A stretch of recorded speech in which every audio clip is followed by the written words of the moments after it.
And yeah, Peter needs to appear. Yes. It's wrapping up something.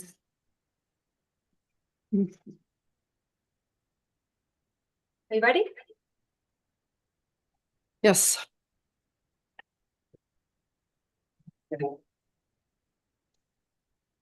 All right. Planet and call to order. Planning and Zoning Commission for the Town of Telluride, Thursday, May 28th, 2020 at 5:31. And let's start with Sheriff for roll Present. call.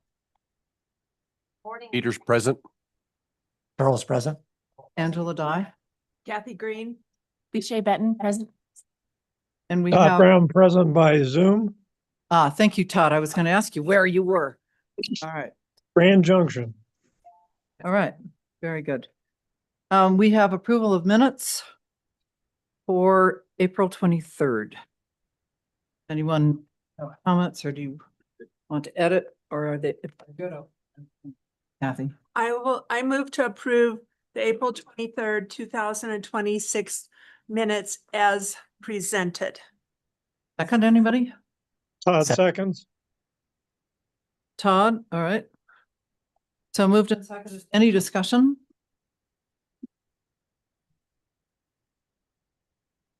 Leisha? No. No. Kathy? No, No discussion? no, just Okay, I'll call for a vote then. Yes, or vote? I wasn't sure if this was a yes. I think she said yes. yes. Okay, Todd? How do you Todd, vote? yes. Leisha? Yes. Charles, yes. Peter, yes. Sheriff, yes. Angela, yes. Before we move on, thank you for that.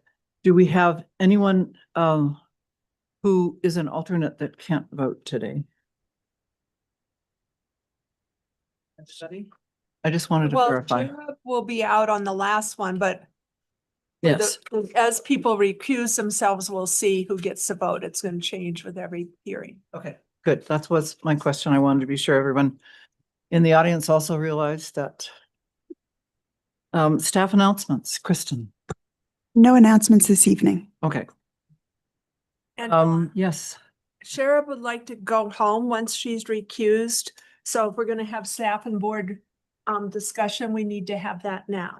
Okay, there are no items for staff and board discussion, so we will be good. We can move to the public okay. hearings. Thanks, Kathy. Okay. So, is that okay with you? That work? Yes, thank you. Good. All right, public comment for non-agenda items. If you're online, raise your hand. On the Zoom function, if you're in the room, you need to come to the podium over here so your comments are recorded. And we'll call on you as we see your hands raised, whether online or here. Anyone here for public comment on non-agenda items? There's one online. Sam? Is this a non-agenda item? No, it's an agenda item. Okay, then please lower your hand and Okay. we'll get to that item in a moment. Thank you. Okay. We have public hearing items, and I want to read the protocol for public hearing. We have a lot of folks here today, and I want to make sure everybody has the same rules, knows the same rules. We don't, frankly, often have a lot of public in the room, so thank you for coming. But there are some basics that I want everybody to help us run the meeting with. You make that larger? Yeah, it's taking a minute for some reason. There we go. It's Okay, larger. so the public hearing process is that the chairperson will introduce the project. That will change through the meeting because I am recused from the second item. So Kathy, as our vice chair, will be chair for that item. Staff will give a presentation, answer P&Z's questions. The applicant will give a presentation and answer P&Z's questions for 30 minutes or less. Public is invited to make comments on this specific project, 3 minutes or less per person. Dialogue between the public, applicants, and P&Z members is not permitted. The applicant may address any comments made by the public. Public comment will end and will close the hearing, and then P&Z members will deliberate and vote on the application. So we have 2 hearings and 1 work session. Work sessions operate a little bit differently. I just want to make sure everybody was clear on that. Okay, let's introduce the first item. Project title, 238 North Pine Street, minor subdivision. The summary is consideration by the Planning and Zoning Commission of a minor subdivision pursuant to Land Use Code Section 6-403.b to subdivide a parcel of land of 7,500 square feet or less to create 2 lots. The legal description is Lot 18, Block 28, Telluride. The address, 238 North Pine Street. Zone district is historic residential. Owner, 238 North Pine Street LLC, a Colorado limited liability company. Applicant is Alpine Planning. Christopher Hawkins. Staff member is Kristen Clothier, Historic Preservation and Planning Director. And we have two packets and lots of public comment. Is anyone recused? Well, I live on the block. I am not within the 75-foot Proximity? proximity boundary, but I'm close. Okay, And so I'm bringing that up. I don't know if the applicants have any concern about that, but I am. ready to serve? Yes. No objection. We love Okay. it, Pete. Okay. The other thing I would mention is that we have been receiving lots of public comment here. I would like to say that, first of all, thank you for public comments because we oftentimes do not get them. However, a lot of them came within the last day, maybe in the last 24 hours. And that, I might say, is a disservice to everybody because this board needs to have time to review those comments adequately to make sure that we are fully informed of what the comments are on the public side and also a fully formed application by an applicant as well. So I wanted to read into the record, and Ally, I'm not sure exactly at what point we do this. Is it before public comment or we're opening the public hearing entirely? So what is it that you would like to read into the record? I have a list of people who have contributed, and I want to make sure everyone was acknowledged. Okay, These are also in the record for, just so everybody knows, if you commented, if you sent by email or dropped off a letter, that is a part of the public record. We're not going to read the whole thing, but under public comment, you're allowed to have your 3 minutes to summarize what it is that you had in your comments. And then we will move forward in the process that I just described. Yes, Kristen. On this topic, I would like to state for the record that all public comments received were forwarded to the Planning and Zoning Commission members prior to this public hearing. They were also forwarded to the applicants for the appropriate projects prior to this public hearing. And I'm putting on the record that I also printed copies of all of the public comments for all 3 projects. And I'm handing out packets in case any members of the Planning and Zoning Commission that don't have a printed copy before them would like to reference any of these during the proceedings. Okay, so to begin, I'm just going to read the folks that we have received comments from. Is that acceptable, Ellie? you could do that now, or you could wait until public comment period, but either way is fine. Everybody good with that? Otherwise, we can take time and stop the hearing and allow for the commissioners to actually sit and read those that you have not read. Okay. And we can do that anyway. We have comments from Sharon and Scott Carlton. or Charlton. From Jeff and Robin Hope. From Sam Siegel. From Art Waldrop. From Marilyn Siegel. From Garrett Simon. A second one came today from Sam Siegel. And lastly, one from Dirk Bentley. I don't know how many of you are here. We'll speak later. We'll cover that when we open up, when we have public comment. Is that all the ones that you have as well? Those were just public comments for 238 North Pine. I just want to be Right. clear on that to Yep. the public. Yeah, we have opened that project hearing. Okay. Let's go to Kristen. Great. Thank you so much. So we are looking at 238 North Pine. It's a minor subdivision. Angela read the overview. A brief project description. The proposal is for a minor subdivision to subdivide Lot 18 at 238 North Pine Street into two 2,937.5 square foot lots, Lot 18A and Lot 18B.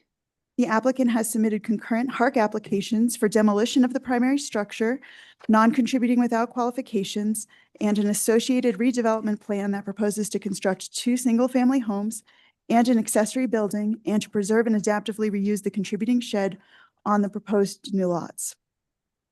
Site significance and context. 238 North Pine Street is located within the Telluride Historic Landmark District and the Historic Residential Treatment Area. The primary structure is non-contributing without qualifications. It was substantially remodeled and altered in the years prior to 1987. Much of the historic fabric was lost through these past alterations. A contributing shed is located near the southeast corner of the property. There are a number of rated structures in the immediate vicinity. So review process and status. Again, there are concurrent processes running between Planning and Zoning Commission and HARC. So for Planning and Zoning, the proposed subdivision would divide the lot into 2 lots. A minor subdivision proposing a division of a parcel of land of 7,500 square feet or less into 2 lots falls under P&Z chair review. In this case, the applicant has requested elevation to the full Planning and Zoning Commission. Pursuant to Land Use Code Section 5206E1, any action or approval authorized to be taken by the planning director or chairperson of the P&Z or HARC may be referred by that person to the P&Z or HARC as the case may warrant for its review and approval, should the action or approval be deemed to be of elevated interest to either the reviewing body or to the affected neighborhood. Earlier today at 4 o'clock, we had a Planning and Zoning Commission chair meeting. During that meeting, the continued public hearing on this project took place, and what we did there is staff recommended elevation to the full Planning and Zoning Commission, and our chair made a motion in that regard. So here we are. And on the HARC side, a HARC public hearing was held on the proposed lot 18A on 2/18/26, which was continued to April 15th, with the conditions including the demolition is contingent upon the applicant obtaining approval of the proposed subdivision of the property into 2 lots. The HARC public hearing was continued for lot 18B without discussion from February to April at the applicant's request. The applicant subsequently requested a HARC work session for 238 North Pine, which took place on March 18th. And the applicant then requested continuances without discussion for those 2 projects from April 15th to June 17th, which is when it will be heard again at HARC. So staff findings and analysis, and I'm going to focus on P&Z's role in this review. Primary structure demolition. So the existing primary structure is situated on lot 18 such that it crosses the proposed new property line, dividing the single parcel into lots 18A and 18B. The primary structure also extends over the north property line and encroaches into the right-of-way. The applicant, as I mentioned, submitted a concurrent HARC application to demolish the entirety of the primary structure. And as outlined in the proposed motion in your packet, approval of the proposed minor subdivision will be conditioned upon HARC approval of the demolition of the primary structure. If approval of the proposed demolition is not obtained from HARC, any minor subdivision approval will be null and void.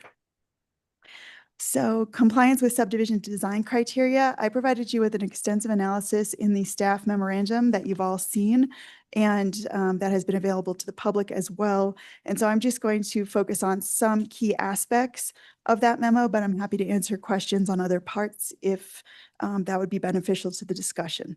So compliance with subdivision design criteria, Land Use Code Section 6408. In terms of site requirements, building lots must meet the minimum size, setback, and frontage requirements and all other applicable dimensional limitations of the underlying zone district and all applicable architectural review criteria.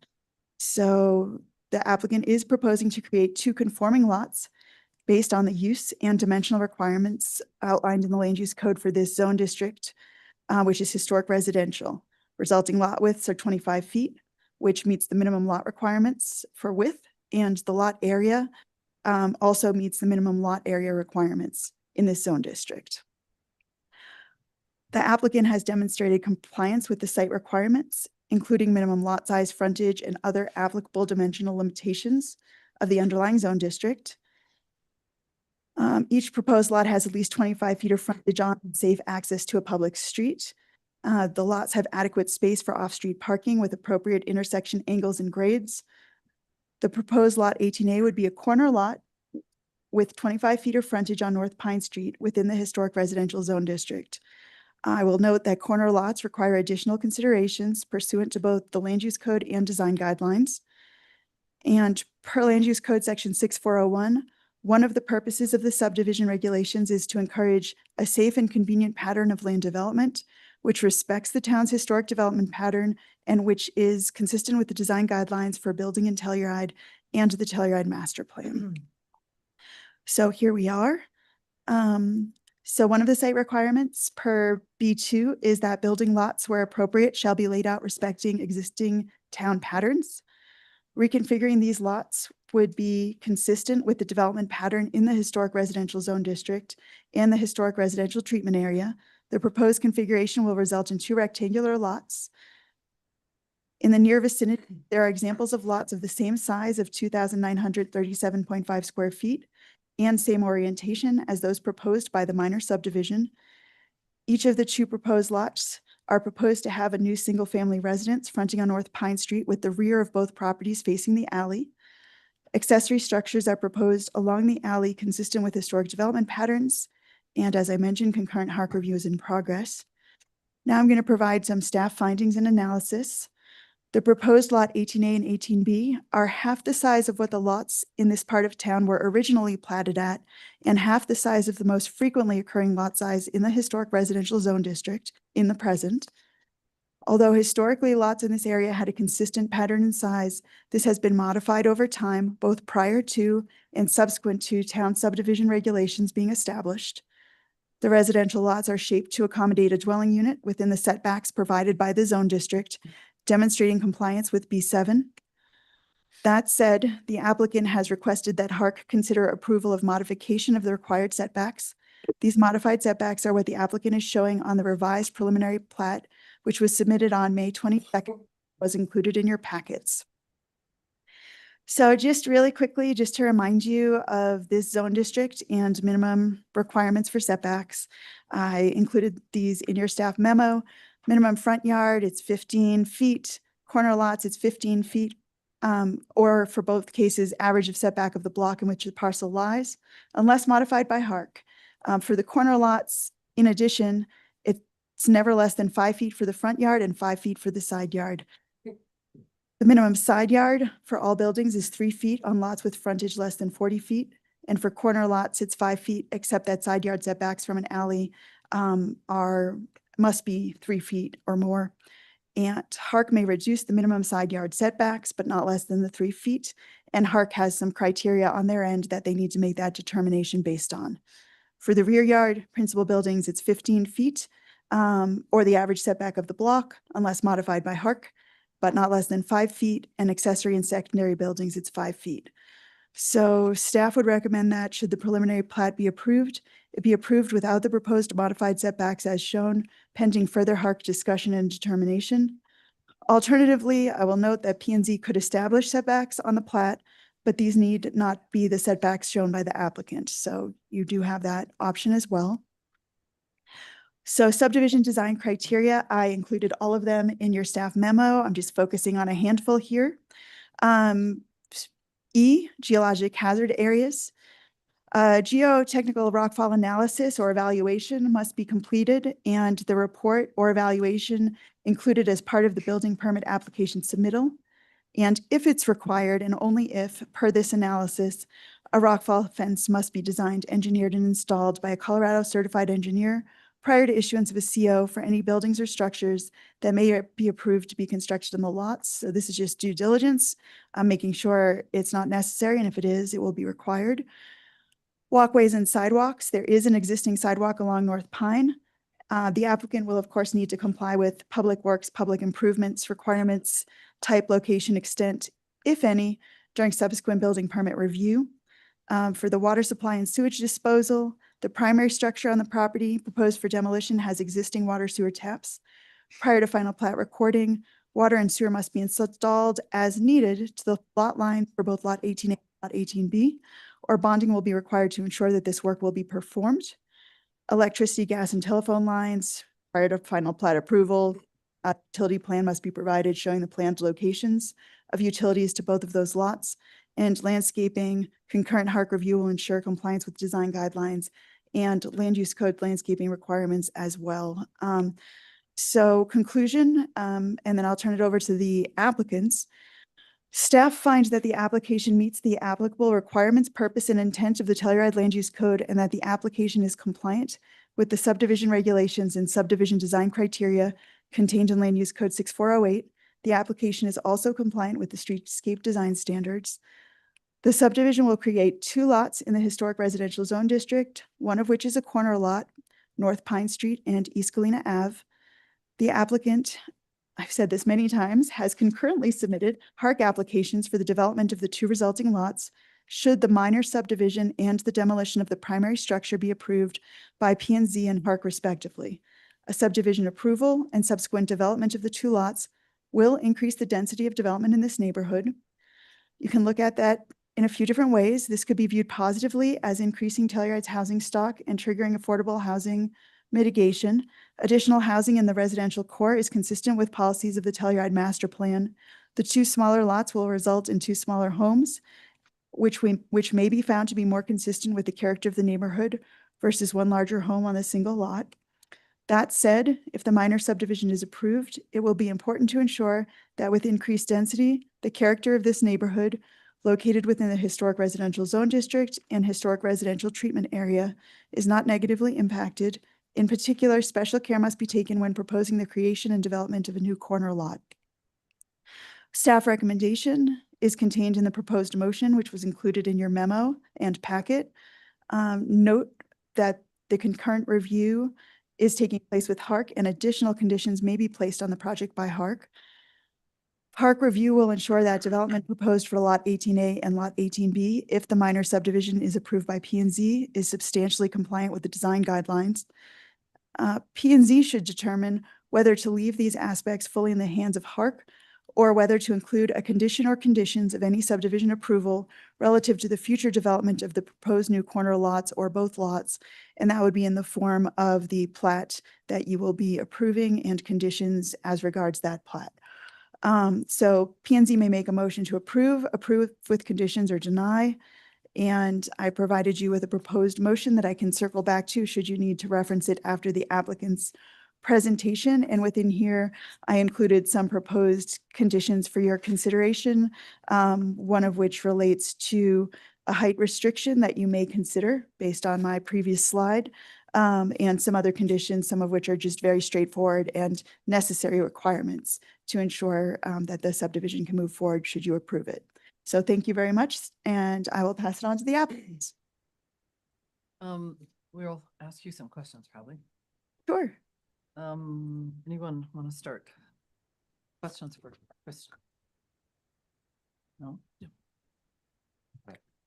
No, I said no. Just, I guess, condition 5, the 23-foot maximum height. How did that come about? Certainly. So as it is a corner lot, it's very sensitive. It's in the historic residential zone district. So if this board were to approve a subdivision, which is your determination, whether to approve or deny or approve with conditions, you can decide that in order to approve, you are setting conditions specific to how that lot will be developed. Those could pertain to height, and in this case, the height restriction recommendation is to ensure that you have an appropriately developed corner lot within this very, very historic neighborhood. Other things you could consider are thinking through the setbacks and whether you want to establish setbacks on the plat. Again, those do not need to be the setbacks proposed by the applicant. They could be, as you see appropriate, to allow a subdivision of this lot to move forward should you decide to do so. So you have some flexibility and you can put plat notes and indications on the plat pertaining to what you feel is necessary in order for you to get to an approval if that's what you decide to do. Okay, but the 23 feet is. Yes, so the maximum is 25 feet. And so this would just provide, it's going uphill as you look at that street. So really trying to think about the surrounding neighborhood and consistency with that development pattern and how this will fit into that context. So that is a staff recommendation. You certainly can decide otherwise on that point. I don't. No. Kind of not a thing. I know this like rockfall mention or this fence, if it seems, it's hard for any of us, I know, to imagine that, but I have some curiosity about it nonetheless. Sure, it happens to be in Rockfall Zone B, Yeah. and there is a potentiality that there could be rockfall that impacts that lot. I know it is hard to imagine, but off the steep slopes. And so based on that, it has been designated Rockfall Zone B. And in that zone, we, per the land use code, can ask for said report evaluation to be completed to ensure that it isn't necessary. And I think just due diligence, it's good to have that done. It can be a brief evaluation. If it's determined that it's not necessary, we are satisfied, that condition would be satisfied. But I think it's important when we are in those rockfall zone Bs to just keep an eye on things and make sure that things have been looked at by experts in that field. Could a fence be required or?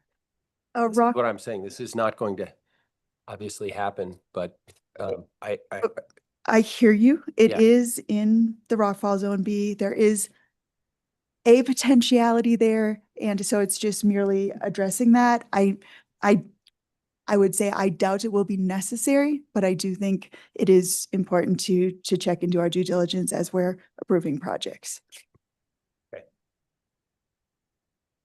Follow up? yeah, question on your staff report, Kristen, page 3 of 6. There's the reference to, it's not context, but near, I'm gonna misquote you. Near vicinity that you mentioned this Yes.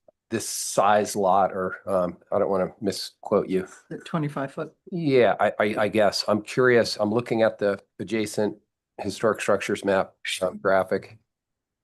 Are there Let me pull, lots that you can point to or would sure. compare for us? And I know the applicant will also provide some additional information in that regard, but here, let me pull this back up here.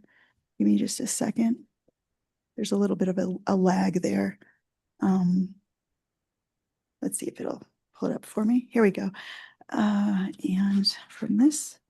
All right. So as you look, if you want to just follow, let me see if I can blow this up for you. Not sure I'm doing a very good job with this, but You do have a whole diagram for that piece. you do. Okay, because I only included this small illustration, so perhaps it would be easier to do in the context of what the applicant presents, but you can roughly see here, I'm very zoomed in this regard, but you can see along North First Street, sort of follow along lot 13A. You can look through even just this small snapshot and see a number of lots of the width proposed, also facing in similar orientation. And they On will. North Fir. And they will North Fir, and I'm trying to look around here. There's one on Pine Street, a couple on Pine Street, that are roughly the same size. So yes, and the applicant will probably be able to zoom out. I don't have another map with me at this time. Thanks. Anything else? Sure.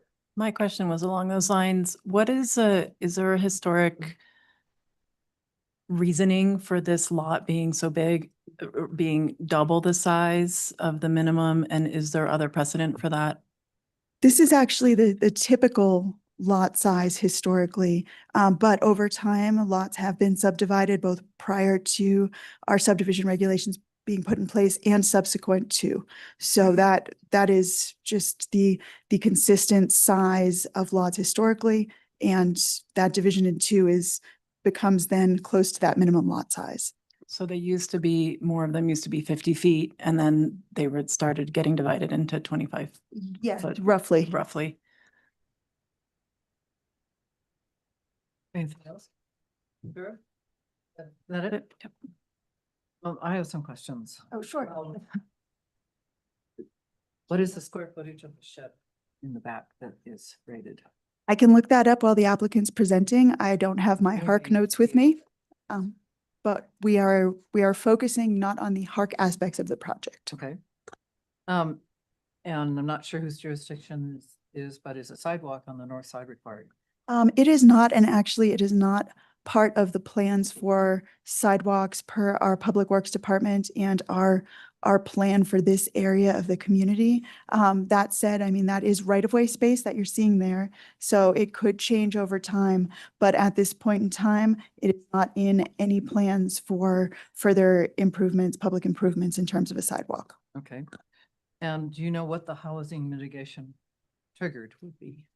I have not done that calculation at this point in time myself, because we're not even close to that point in this project. But I would be happy to bring that to to you. I can take a quick look at that and give you a rough approximation during this meeting, but it takes a little bit of time to get that correct. Good question, though.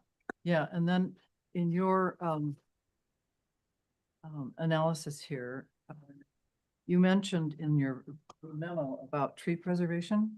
Yes, I do. And so I just, the landscaping piece is in the subdivision design criteria. So I just wanted to speak to that. It is possible during the HARC review that there is a tree or there may be other trees on that property that are asked to be preserved. I don't have a sense of that, but I just wanted to note that as I was addressing that landscaping provision of the subdivision design criteria.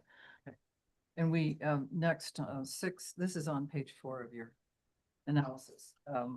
We encourage solar, but it's not required for. It's not required, but it is encouraged, yes. Okay.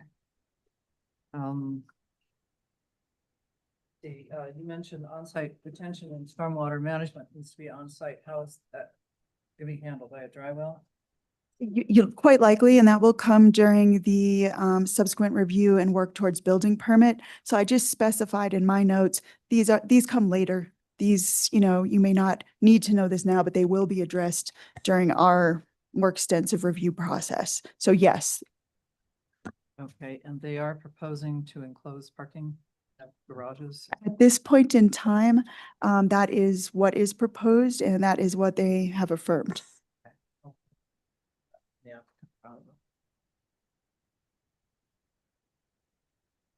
Anybody else? Yes, sure. Or sorry, Alicia. Has a historic lot, corner lot in the historic residential area ever been subdivided? That is a good question that I don't know off the top of my head, but I can look as the applicant is speaking and they actually may pull up a map and we can look at that together. But I would need to step back and zoom out much further to see if that's the case. And that's why I'm flagging the sensitivity of corner lots and the thoughtful process in P&Z and also in HARC pertaining to corner lots.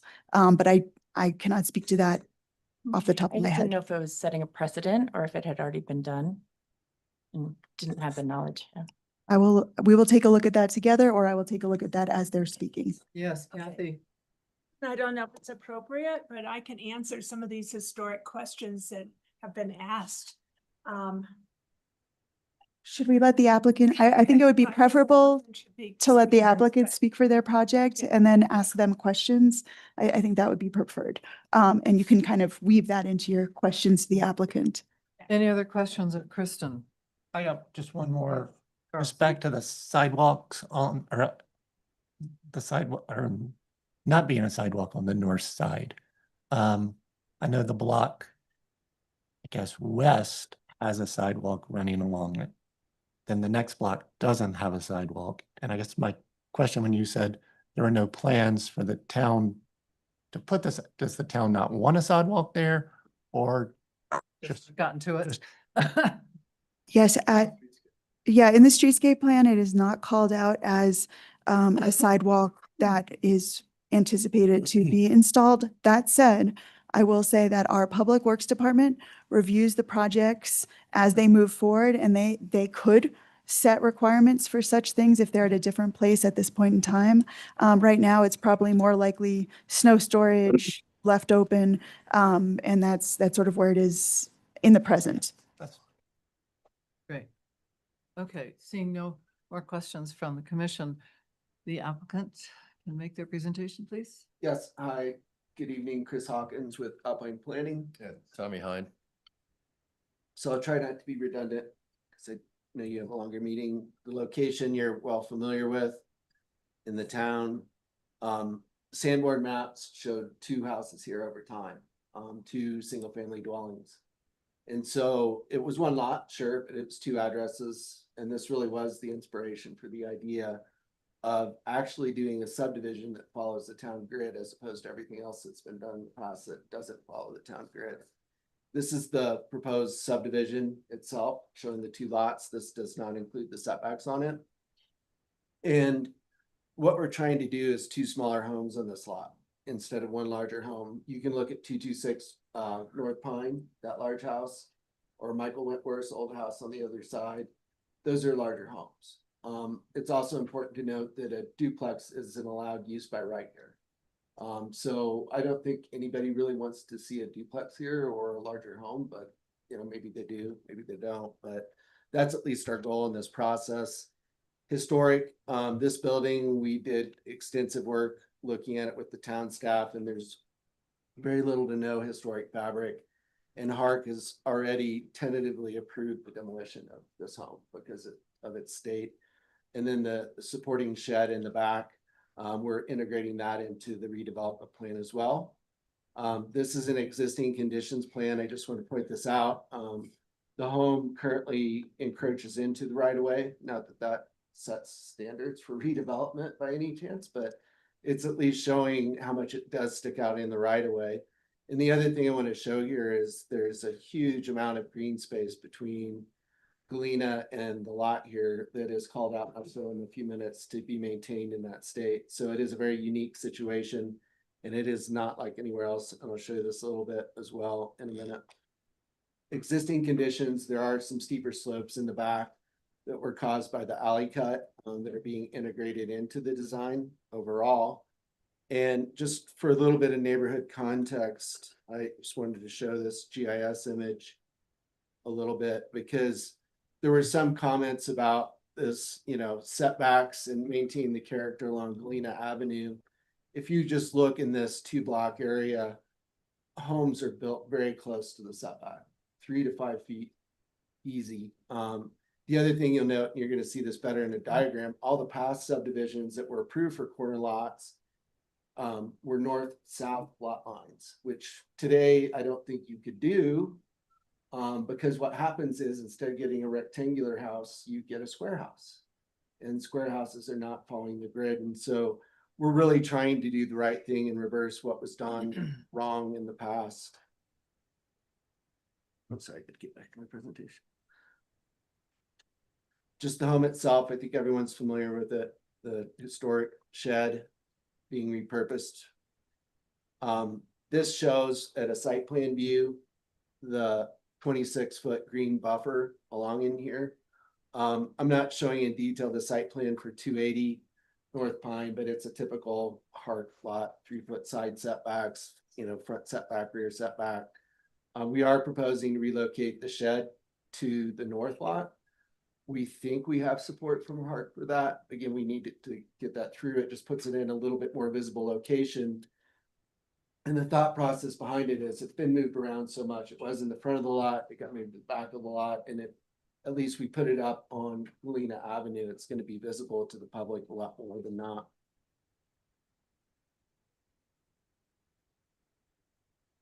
This is the Town of Telluride Streetscapes Manual. It's a really huge document. It's something we look at all the time. It's pretty old, but it is the template for what people are looking for here. And this does just call for the native green vegetative strip to be maintained without a sidewalk.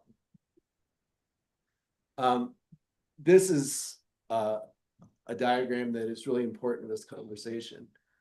We initially had proposed a 3-foot setback across the whole lot here, and we did get pushback from Hart. And so what we're trying to do now is have more of an articulated setback, because for 7 feet for the first 5 feet 6 inches, then 3 feet for 34 feet. This is only to have a stairway going up. That's the goal, to have a little bit wider there for a stairway.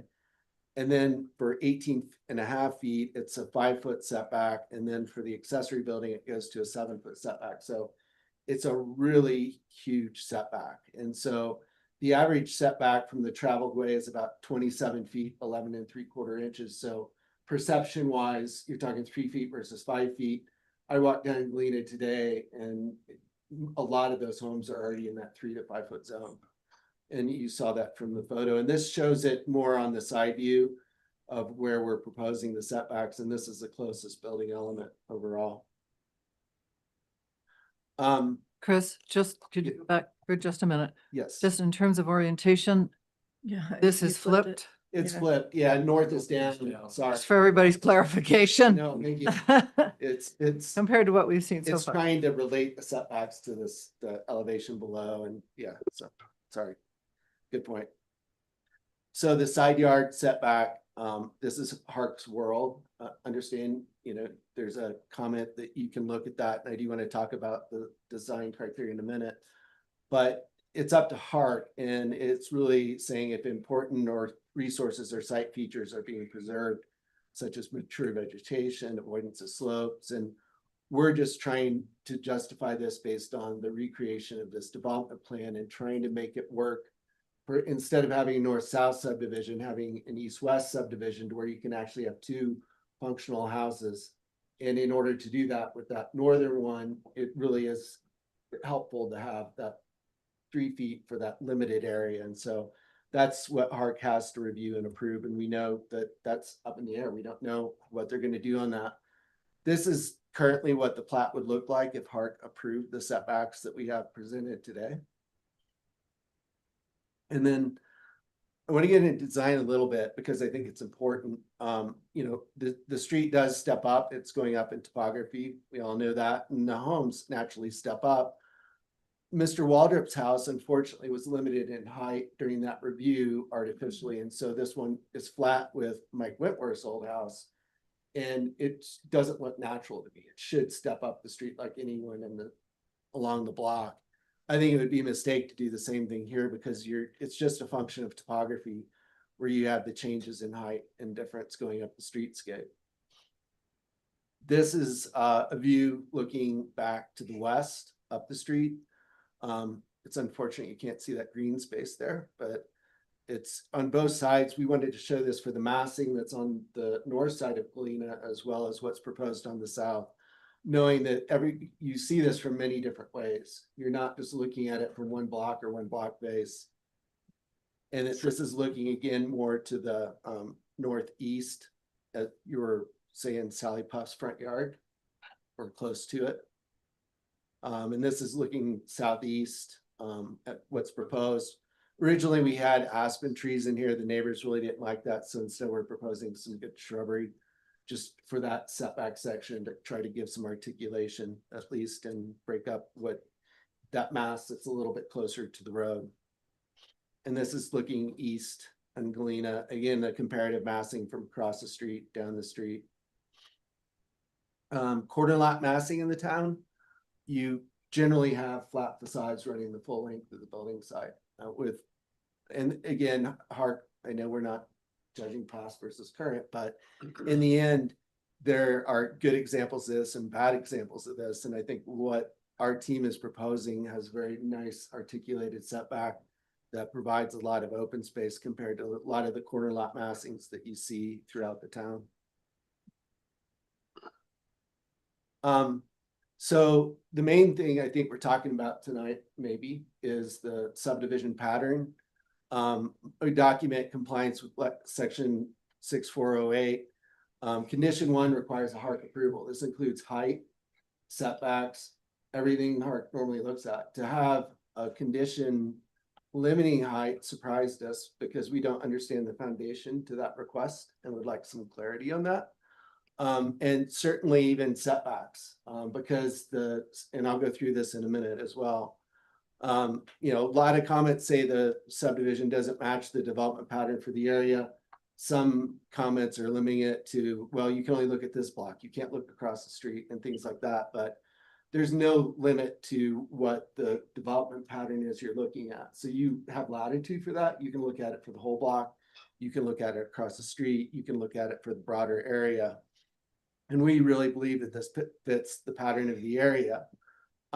This map, there's a lot going on here, but the purple are 25-foot wide lots. Some of those are historic, some have been created. Yellow is everything that's been subdivided throughout the historic residential zone district. And I'm going to hone in on this a little bit closer in just so we can understand it. But this is the original plat for the town of Telluride for this area, and they're all 50-foot by 117.5-foot wide lots. That's it. Nothing even changed that. And so what's happened over time is the aqua lots represent the legacy lots that are still left that haven't been subdivided. And the yellow represents everything else that's been subdivided. And if you look across the town of Telluride plat area and even outside of it, a vast majority of these there's still some blocks with a lot of original lots, like on North Spruce. Those are still in that category. But across the board, you see where 25-foot wide lots have been created against the grid right up on Galena. And then even in the area, you've got the Codo lot right here. You've got a smaller lot here that was created with a bigger lot, which you can't do anymore. You couldn't even do this subdivision now because of the way the code's written. And then as you look throughout the area and corner lots, a lot of these lots were subdivided, but in a north-south pattern and resulting in square houses. Some of them have historic homes on them, so they're a little bit more rectangular, like across the street. And then some are just square that are 2,500 square foot lots. But even taking this down to just our little block, depending upon your area, and this is just block 28 overall. And if you look at the lot sizes, there's 4 of 10 lots are still remaining kind of the original lots, and the rest have been subdivided over time as allowed by the historic residential zone district. These 3 lots were created through a subdivision process that was in the 1980s that created them there. The east half of block 28 actually has been subdivided over time from 5 lots, 50-foot wide lots into 7 lots. And we're proposing that same density just across the alley. So this isn't out of character with density or subdivision pattern. We have a subdivision to the east of us that created, you know, again, this one's a 2,500 square foot lot. This is bigger, but this split the lot, a 50-foot wide lot in half. And the same was true right across the street, as I just mentioned. And so you have a lot of pattern in here with some similar to what we're doing and some not. Again, this to me, it's a creative way of doing these subdivisions and meeting the town grid and not resulting in these unique home patterns. Overall, if you wanted more information on the lot size, this is the same thing that was out of the table in my narrative. That lists all the different lots in the area and how they're fronting onto the streets and how it really changed the character, because everything originally was either going to be a corner lot with a corner home, a really grand home, or it was going to be facing a street. And so That changed when you started doing these north-south subdivisions. All of a sudden you start having these homes face on to Galena and face on to Columbia throughout the town. I just also wanted to take a look at Galena Avenue, what's happened along there, because that's been mentioned, and there's lots of examples of subdivisions of 50-foot wide lots along Galena throughout this area of the town. And that's this aqua color again I have on here. And what we're proposing to do again is real similar. I did want to back up a minute and talk about a subdivision that was approved in 2017. It was for 215 South Fur, which is right here. That subdivision, we remarkably did not have any neighbor comments, and it was very well received. We used the same process we're using now. It was a minor subdivision. And I walked past that today and I actually saw there's a student that's graduating from there today. So it's providing housing in the community. That's one, if that hadn't been approved, that's one less house in the community, in my opinion. I know that's not part of your criteria, but I think it's at least something that's more contemporaneous that you may have not seen in this area in a while. I did want to talk about condition 5. This surprised us because it's not discussed in the memo. It wants to limit height to 23 feet, and we really think that needs to be regulated by HARC. I've been in front of HARC enough to know that if they have a concern on massing, they will limit height on this lot. They did it to a project I was working on 234 North Spruce Street because of context. I don't know what they're going to do here, but for this body to kind of get over HARC in that just seems a little bit wrong to me, and I would rather just have HARC review that. And we wanted an explanation to this and really understand how is this even being brought up, because the subdivision regulations, you just can't say, well, we have a concern about compatibility and we're going to put a condition and it has to meet the criteria overall. And it's already been shown it meets the dimensional requirements, and we're requesting a unique setback plan for it. And the site requirements in this section, this is really the heart of what we're dealing with. This is what we have to meet. You have to meet the minimum size, setback, and frontage requirements and applicable dimensional limitations. Check, we've met it. We have to be layout respecting existing town patterns. We're doing that with the grid and that's out there. You have to have adequate space for off-street parking, safe access to public streets. There's driveway grades, there's access to streets, there's frontage requirements, double frontages you can't have, and you have to be able to have a dwelling in the setbacks. You can't have lots with weird configurations. You have to meet drainage patterns, you have to have snow storage, and you have to have excavation fills that are compatible. That's it. There's nothing in this about it, that's brought up. Like, how can we all of a sudden say we're going to have a setback condition when there's nothing related to this code? What is the legislative foundation of that? Or even Stop you for just a moment. Sure. How are we on time for them? I didn't know we had time limits. 30 minutes. Okay. I'll hurry it up. Thank you. Thanks, Chris. So again, the subdivision regulations purpose section does not establish standards or review criteria. It's just a purpose. And it talks about arrangements of streets, which is covered. It talks about open space, which is covered. It talks about unsuitable lands, which is covered. It talks about development patterns, which is covered. It talks about water supply coordination, and that's it. This isn't the law. This isn't the standard. And I've not been in a subdivision where that's applied. So we really need to understand how that's being applied. So we're just asking for condition 5 to be removed on that. It really is a technical review. We don't even apply master plans to subdivisions in Telluride. That's something that has never been done here yet. That is a code amendment process to do that. And I'm not saying it's a bad idea, but anyway, thank you. Appreciate your time. I'm glad to answer any questions. Okay. Questions for the applicant? Rob? Anybody want to go first? Hold on. No questions. I- I do have a question, actually. Okay. You showed the precedent mining cabins that were on there. Do you have the square footage of the cabins that were there? No, I don't. I think they're like 400 square feet, right? Something like that. I had no idea that to measure them off and dimension them. It just seems like a hard comparison when you're talking about like 3,500 square foot dwellings or however big these new structures are gonna be. Well, let me clarify, Lishay, these structures above grade comply with the land use code. The basements are not part of our Got it. square footage, so they comply with I think they're about 1,800 feet above grade with the secondary structure.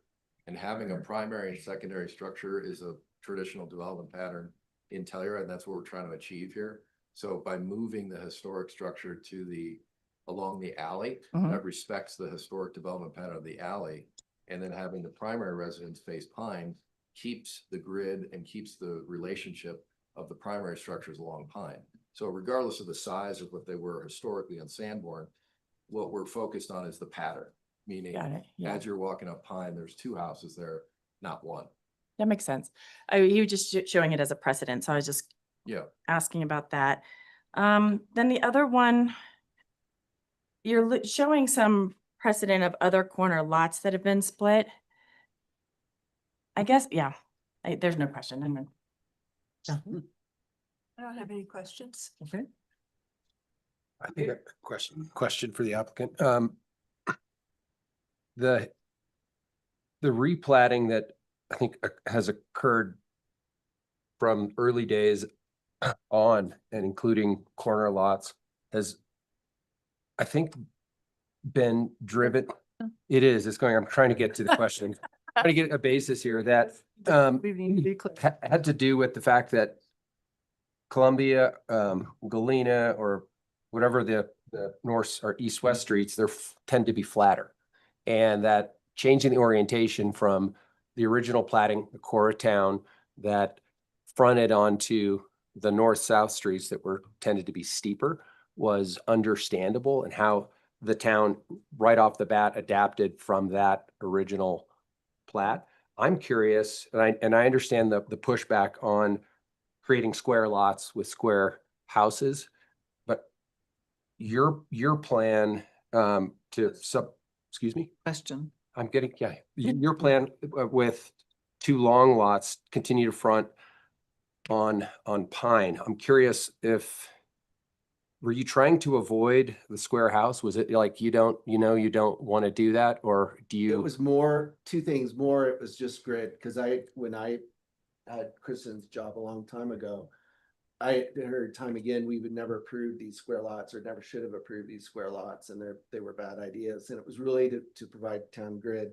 It's also driven somewhat by the fact of the shape of the historic shed, that if you created a square lot on that, the easternmost lot would be very difficult to have any sort of a meaningful home on because of its shape and location as well. There was a little bit of that. Tommy, any design Well, it thoughts? also has to do with the scale of the alley. There's multitude of reasons why those square lots don't work from a Hark perspective, as you know, from being on Hark so many years.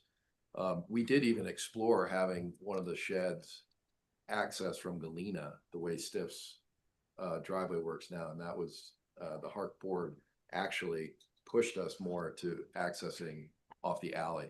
So the Hark board actually supported this approach with the primary facing Pine and the secondaries accessed vehicular from the alley. I have a question or two. The shed, the historic shed, do you know the approximate square footage of that? Probably about 350 feet in that range. Okay, square feet. Yeah, 350 to 375. And you mentioned that you're adaptively reusing that. Can you tell us what for?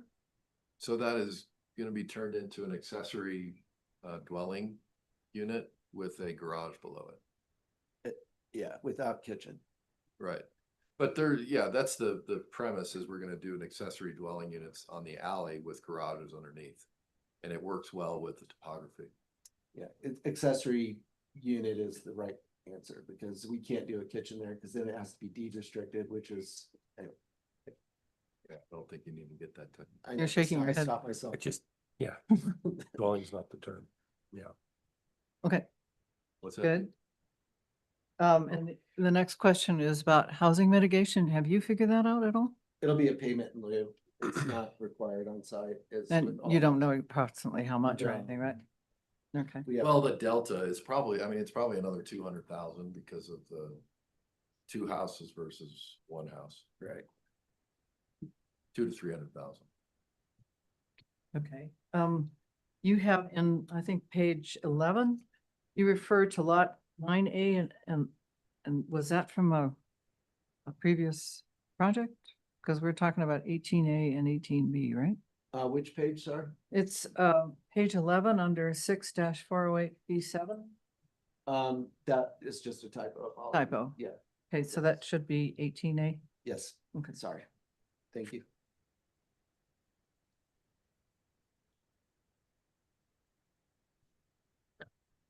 Okay, you mentioned that snow storage is provided. Is that on town right away? Snow storage will be on site.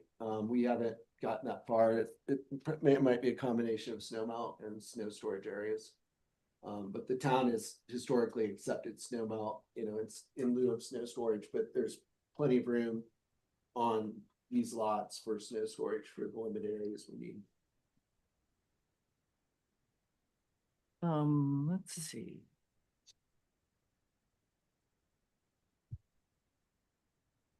So they're market houses, right? When you say two smaller homes, in your application, those are both free market, Yes, right? Well, that doesn't really matter, does it? I mean, it's all about massing. No, I'm just curious. yes, it is free market. Okay, thank you. Right, no questions from the commission? I have a question. Yes, sure. I wanted to hear a little bit more about what you would do with the other lot that's not the corner lot. And without getting into what is going to be covered by Sure. Hark, but just because in the public comment, there was a lot of concern about two skinny homes as opposed to, Yeah, the and plan and the is, look of that not really sitting well with the, yeah, so the plan is Neighbors. to have a primary dwelling in the front and an accessory building in the back. Which is, in this case, it's a lower level garage with a building on top, if I remember correctly. Yeah, from and, this and one. this whole, this whole idea of a skinny house that the neighbor came up with now that seems to be adopted is really preposterous, right? The standard lots in town, there's 25-foot wide lots, and the 19-foot module that we see is throughout town. And so that is a silly comment. I reject it completely. Because these a 25-foot lot is a standard lot in town. There are plenty of houses in town that are 19-foot wide, which is what we're proposing. The way they step down both to the street, the way they address the alley with the development pattern of a separate secondary structure and a primary structure, it is quintessentially what we're trying to do in the town of Telluride. This is a very simple subdivision. This subdivision, technically, we shouldn't even be here tonight. This is a staff approval process that got elevated to this board. This is a very simple process tonight, so I don't want to lose sight of that. Any other questions? Sheriff, does that answer your question? are we going to talk about the height restriction? Yeah, Kristen, related to that? Related to this Item 4. comment, I just wanted to state for the record, it's a P&Z chair approval process for minor subdivisions. And it was at the request of the applicant that we elevated it to the full Planning and Zoning Commission. That was not triggered by staff. Yep. Okay. Sheriff? Any more questions? No. Okay. So with that, we will open it up to public comment. Did we have any kind of a sign up for who wanted to comment? Does anyone want to comment? Okay, please go to the podium. And do we have anybody online? No, we do have a hand raised online. Okay, Are we that first? okay. No, she's called on you. You go, Robin.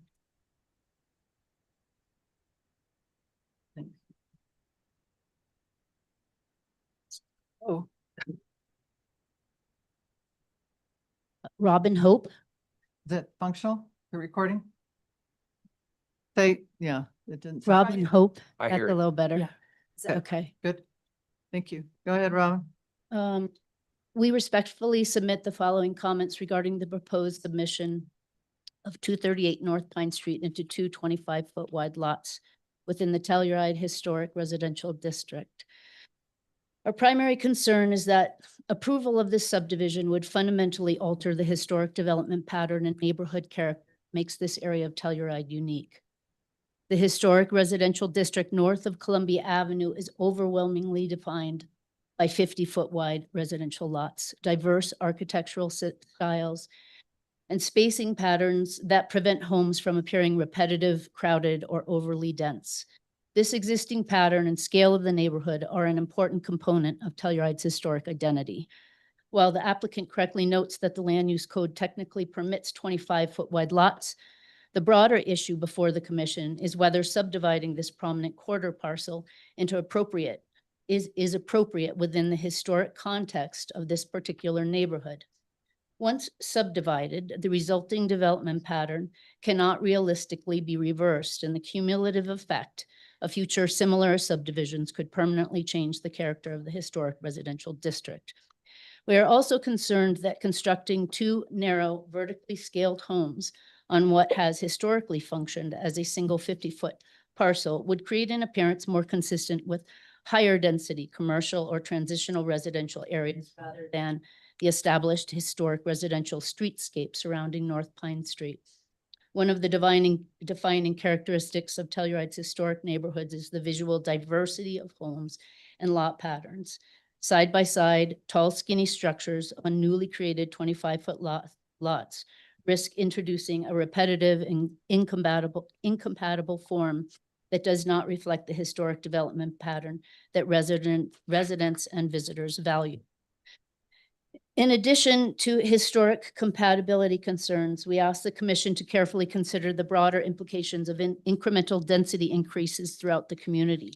Telluride is currently facing significant infrastructure and livability challenges, including prolonged drought conditions and increasing water resource concerns, aging sewer and utility infrastructure, severe parking congestion during peak periods, escalating construction costs and property taxes, continued loss of naturally occurring workforce housing, and increasing prevalence of second homes that remain vacant for much of the year.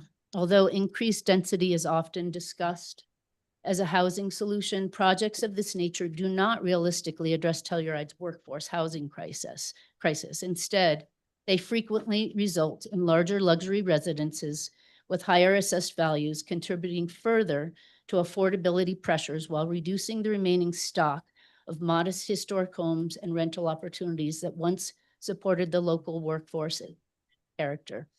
We are especially concerned about setting a precedent for additional subdivisions of historically intact 50-foot lots throughout the historic residential district. The long-term cumulative impact of these approvals deserves careful consideration beyond the specifics of a single project application. We respectfully request that Planning and Zoning Commission deny the proposed subdivision request and preserve the historic lot pattern of neighborhood character that have defined this portion of Telluride for generations. Thank you for your time, service, and thoughtful consideration of these important matters. Thank you, Rowan. Anyone else in the room? Yes.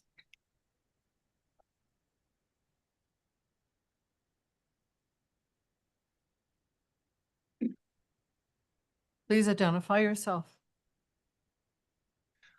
I'm Jeff Hope. I live across the street, 111 East I don't either. Galena. Hang on just a second, Jeff. I don't think the microphone's working. It's not working. Oh, there it did. It's green now. Okay, now it is. Yeah. Okay. I'm Jeff Hope. I live across the street at 111 East Galena. I just had a few points to make. For one thing, the applicant is saying that there's 26 feet from the structure to the roadway.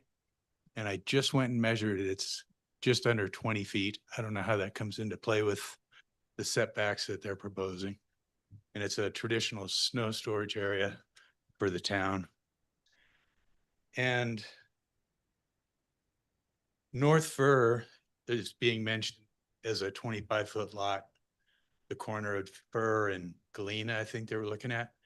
And that's not a 25-foot lot. It's a square home, probably a 35-foot lot, I'd say.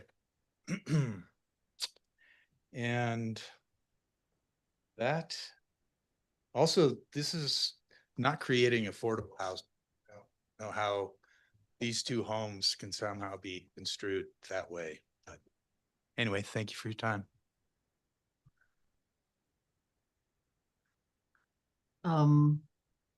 Let's see, we have, is that 3 people? I would just wanted to check, Melissa, is Todd still on? Yes. He is, okay, very good. We'll go through all these comments and then the applicant has a chance to respond. So, let's see, I'll take Dirk's first, then Sam, then Kathleen. Is that the way they came up? Is that all right? Oh, yes, that's correct. Okay. Dirk's. Can you hear Bentley. me? We can. Okay. Hey, hi, Robin and Jeff, and just everything Robin said that was so well said. And hi, Sheriff Garcia. I'll just start by saying, just thank you guys for all the work you do, keeping, Telluride. It's a hard job, and everyone needs one little exception for the project. In this case, things like, approving modifications of advised setbacks. It's a tough job saying no, and I just hope you all will do that on this subdivision, or the two tall skinnies, as Robin said, across the street from the historic Wagner home, of which I have current custody of. I'm the current owner of that historic house, and what I believe is one of the most historic neighborhoods in town. In my letter that Kristen mentioned, I quoted the great Jon Stewart, who said when he closed his show for the first time, "If it smells like BS and it looks like BS, it's probably BS." My neighbors are going to speak to the math part. I'm terrible at math, site requirements and height restrictions. But for me, I'm pretty good at sniffing out BS. And when I heard the start of this presentation by the applicant saying that the idea here, originally, they got the idea of the fact there's 2 minor shacks on here, and that was the inspiration for this idea, to build 2 houses. I'm sniffing pretty hard on that one. This is a BOGO deal. It's a buy one, get one. You buy one lot, you build 2 houses. Instead of selling one for 5, you buy it for 5, sell a house for 15 or 20 million. In this case, you get to double down. Not right or wrong for me to decide that, but it's great for the agents, great for the architects, it's great for the out-of-town investors here. But is it great for Telluride? When tourists stop by my house, which is on the historic Telluride walking tour, and take their pictures, and they turn around and see these 2 tall skinnies, I'm just wondering if that's good for town. You guys are the locals, so you can tell me about that. But I bought my house up here because it is a really great part of town, and the neighborhood works really hard to keep it that way. That big tree y'all were talking about in front of Stiff's house and Art's house, those guys worked hard to maintain that, keep that tree there. It's an amazing tree. My house is green and gold. I would never think of changing the colors. I'm already bad enough as it is as being a delinquent second homeowner. The least thing I can do is not change the nature of our neighborhood by painting the house any other color than the original colors, green and gold, because Charles Wagner was the president of the bank and he kept the house the color money, green and gold. And also say it's a little weird as a second homeowner, kind of call them BS on some of the locals when it comes to the greed part. It feels like it should maybe be the other way around. And also, like what Jeff said, the idea of this being shoehorned under the idea of affordable housing. I mean, everyone on this street is all about affordable housing. It needs to be. It needs to happen. Let's go. I'd love to write a check for some affordable housing. This is not affordable housing. This is another person like me that's gonna come in there and just and grab a tall skinny, and it's not affordable housing. So I'll just say too, the idea that there's precedent for this can be a big get for these guys. If they get this corner lot in this historic district and you guys approve these 2 tall skinnies, they're going to use this for the next project. And they're already using the one on South Fir to get this one, and this one gets the next one. I just don't know where it stops. And that whole map you're looking at, it just becomes a lot of purple. No hard feelings against anybody. I'm just trying to state, just make sure we're on the same page of what's actually happening here. And I will relinquish my time. Thank you, Dirk. Thank you. Okay, Kathleen Waldrop. I think it's Sam. Oops, I think you went to Sam next. Well, Oh, pardon? Sam. Is it Sam next? well, if Kathleen's on, let's just go. Hi, this is actually Art Waldrop. I'm on my wife's computer because mine was not working. But Kathleen is here with me as well. Thank you for what you do for the town. This is not easy work. We certainly appreciate it. I have a letter in, and I just want to touch on a few things that, in addition to that, I won't restate the letter. There's the historic nature. and this has been a 50-foot lot and is surrounded by 50-foot lots. And it's been that way for over 100 years. And the fact that it was two sheds, as Dirk referred to, on the lot for 16 years, 400-foot sheds, does not mean that we should subdivide, or that's a pattern of this historic nature. And then when asked, the applicant said, oh, disregard the fact they were 400 square foot. It just means it's subdivide. You can't have it both ways there, in my opinion. But I would urge you to consider this is historic. It's a corner lot, give special consideration. A vote to subdivide is a vote to limit to reduce the setbacks from 5 feet to 3 feet. Just know if you do that, that's what you're going to get, and that doesn't go within, doesn't fit with the neighborhood there. And one last comment I'd like to make is, I heard the number of 300,000 extra housing mitigation. I don't believe that to be the case. So if you take that into consideration, you ought to verify that. Thank you for your time. Thanks, Arden. Apologies to Sam. You were next. But now you're up. Can you hear me?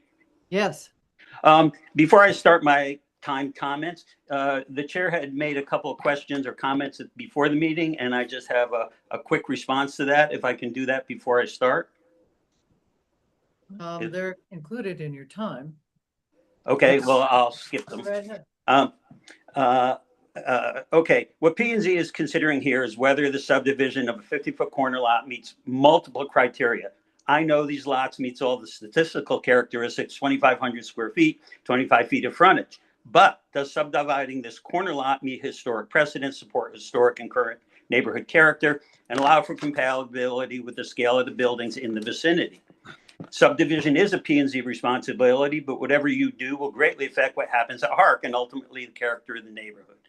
Mass and scale will be dramatically different if this lot is subdivided into 25-foot lots. If approved, this could ultimately lead to as many as 7 additional 25-foot lots, as both Sally, Courtney, and I have large lots that could easily contribute 7 more 25-foot lots, which my family and hopefully my children won't, but some developer will. This will forever change the characteristic of this neighborhood. We all know that the purpose of the historic residential zone is it's important to preserve, maintain, enhance historical character and scale. That's a quote from the land use codes. When they refer to the Sanborn maps, and everybody's already mentioned this, 50-foot wide, 2 small houses, as it says in their application, and in their architectural form, inventory form, it's really not the case that this sets a precedent. It's the only lot that had those 2 small houses on a 50-foot lot. 50-foot lots are historically the precedent here, and in particular, corner lots get special consideration. 2 small houses on this property doesn't change that. The neighborhood has maintained this pattern of larger lots. Some of them are no longer 50, but none of them are 25 in the vicinity or neighborhood or on this street. The precedent that is demonstrated on the Sanborn maps for the neighborhood, this street, and the vicinity are 50-foot lots. No 25-foot lots anywhere in this neighborhood or anywhere in the vicinity. I hope you all got the maps that I provided, even though I submitted them 2 weeks ago and they weren't put into the packet till late this afternoon. I hope you have a copy of them. If you look at number 1 map that I provided with you that shows corner lots, and some of them are 50 by 50 and some of them are 35 by something else, there are no 25-foot corner lots stretching east, west, north, south very far. Yeah, there might be some 25-foot interior lots, but you can't create one 25-foot interior lot here without the corner being 25 feet. And that's not, there's no precedent for that. The second map I provided shows what's defined as the vicinity. And it actually shows the scale of the houses in a much broader area than this neighborhood. And again, if you look at the scale of the structures and the lots, you will see everything is larger than 25 feet. Map 3 that I provided shows what is in the design guidelines and happens to use the Waldrop House as an example of what is the vicinity. And the vicinity goes from the alley to the west in that drawing, which includes Sally's house and Dirk's house, and doesn't really show the vicinity as defined in the guidelines as going to the east. If you look at those, which is not what the applicant showed you, the vicinity has large lots. Even though a couple of them are less than 50 feet, none of them are close to 25. So subdividing the two into 225s doesn't, quote, preserve or enhance the historical character. In fact, it has the potential to destroy it. So the historical pattern is clear since 1880, 50-foot lots, single primary residence, with all the setbacks required for corner lots, which should be respected, and any height restrictions as they were imposed on Waldrop's house, which are even lower. I understand that as you step up the hill, they will get taller. We're at 4 minutes. I'm going to ask you to please wrap up your public comment. That's all I have to say. Thank you. My wife is here. We're sharing a phone, so I can't raise my hand again for her, but she would like to make a comment. Okay, can we go to Sally first and we'll come Sure. back to you? Sure. Sally? Sally Courtney. Hold on. I'm not as fast as all you younger people there.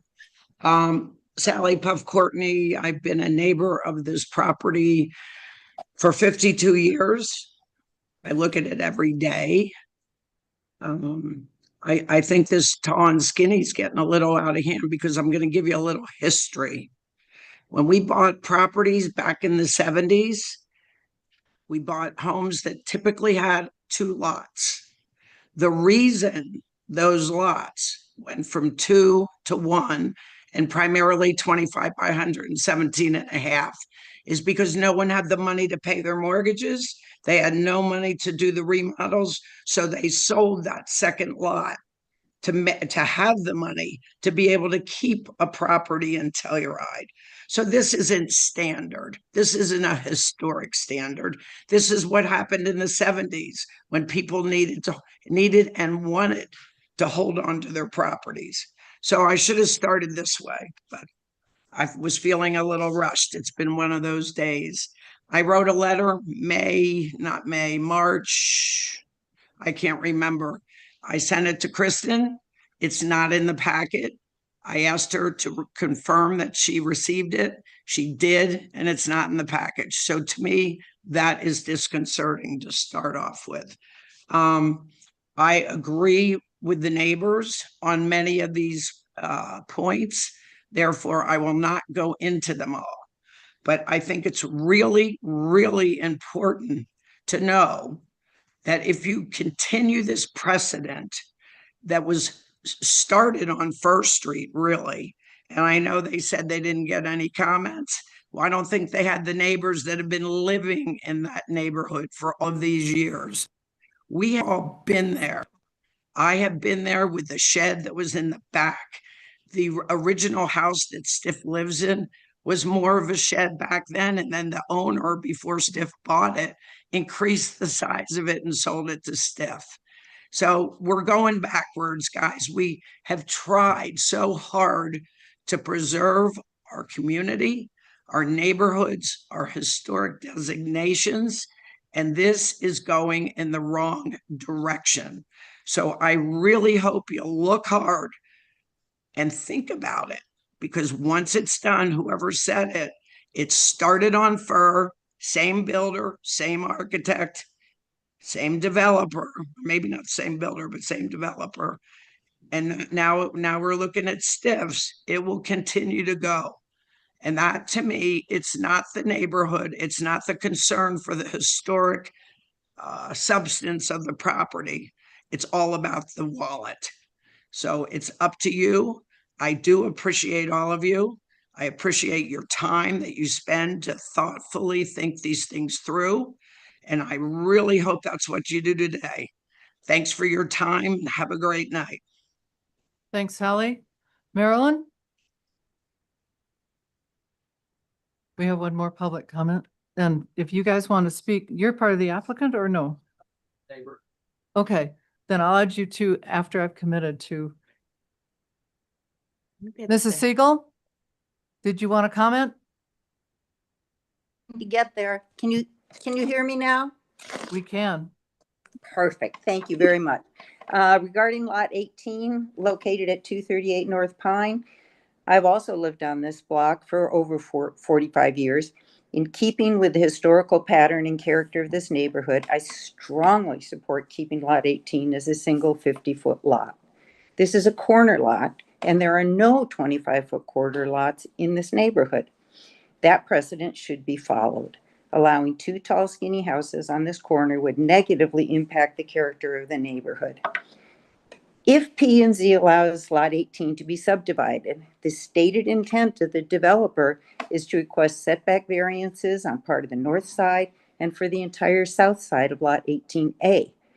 On what basis would such a variance be justified?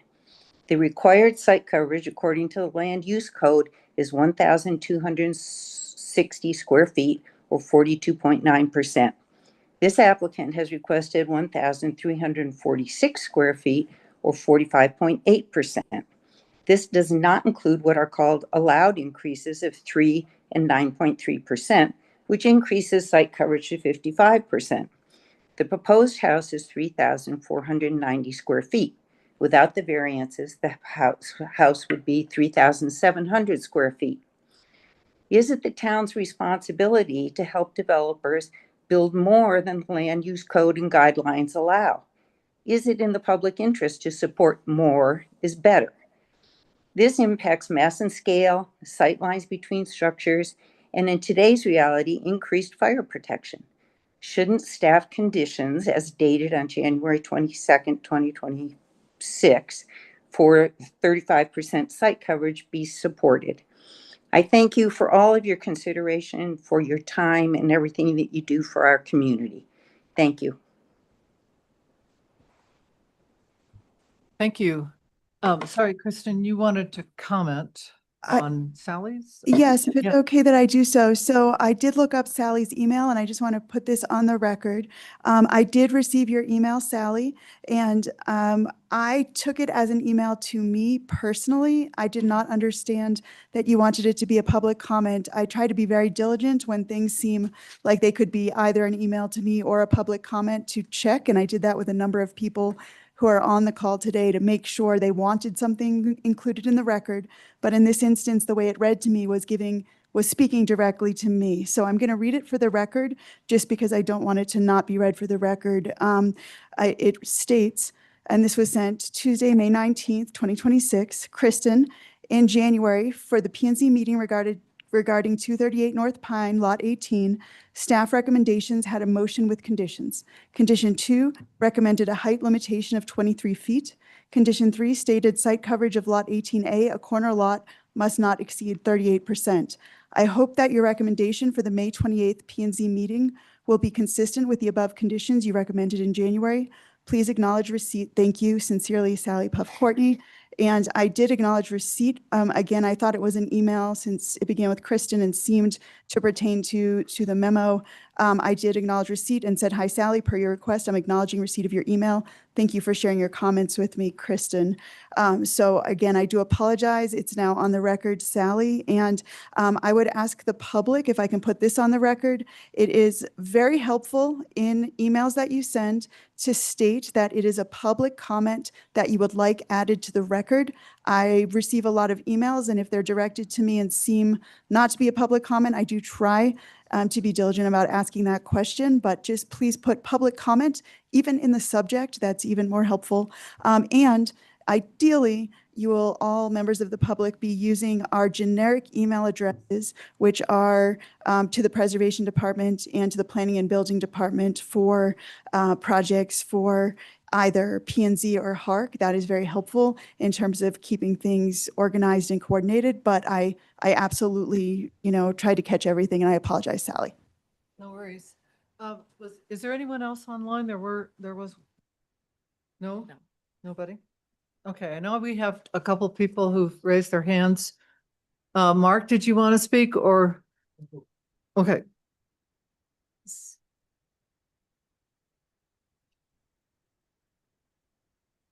Ben Jackson, neighbor, 120 West Galena. I think you can raise that whole thing up there.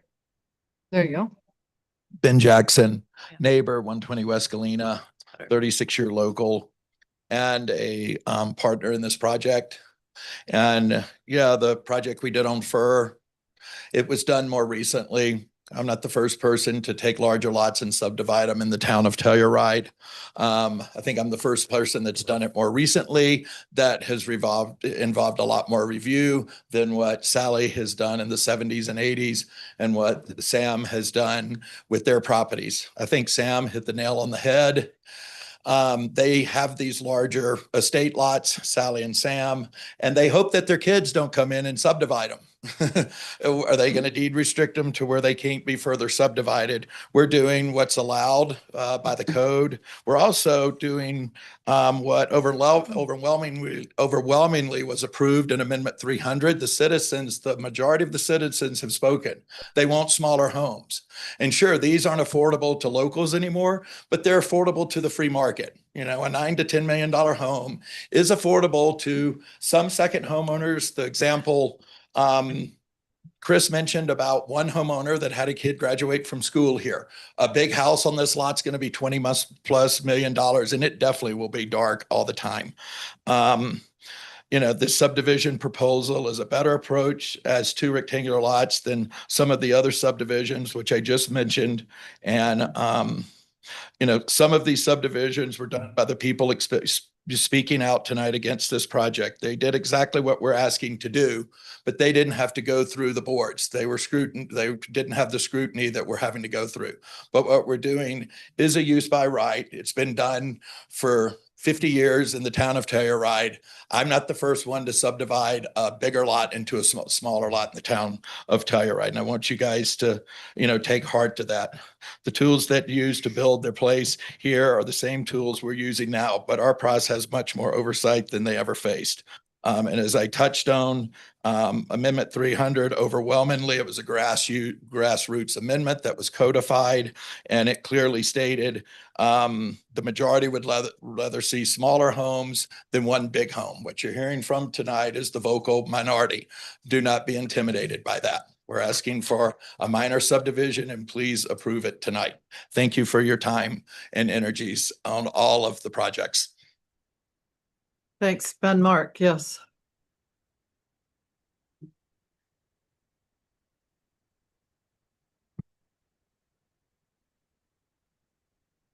Mark Shambaugh, and I am offering no opinion on this project whatsoever. I would just like to cite something in the public record that you may have not had time to know, and it's just 2 points. At the March HARC meeting, HARC agreed that there would be no changes to the setbacks, at least at that meeting time, per the land use code. And secondly, they generally supported one house because of the corner lot sensitivity. The 141-year history is one lot, and then the context of the neighborhood, which that part is not necessarily your purview. But I did study this map.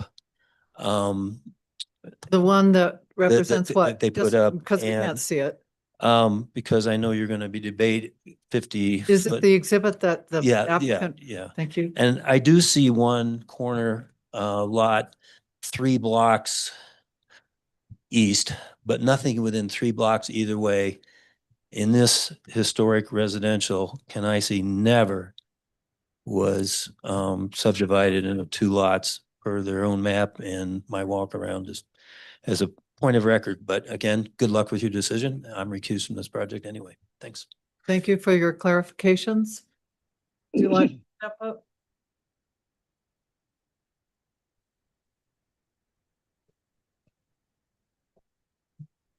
And your name is? My name is Stacy Lake. Angela, you may remember me. I was on P&Z with you for 6 years. Here somehow. Yeah, I grew up. I did serve on P&Z for 6 years. I decided, for a reason that I don't now remember, why I wanted to move over to the HARC board, where I've been for 5. I just wanted to share with you all that I don't regret that shift, but I do miss my days on P&Z, and I'll tell you why.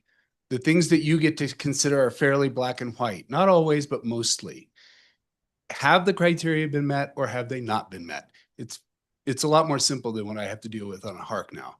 In this case, even staff agrees in their memo that the criteria have been met. And that's all I had to say.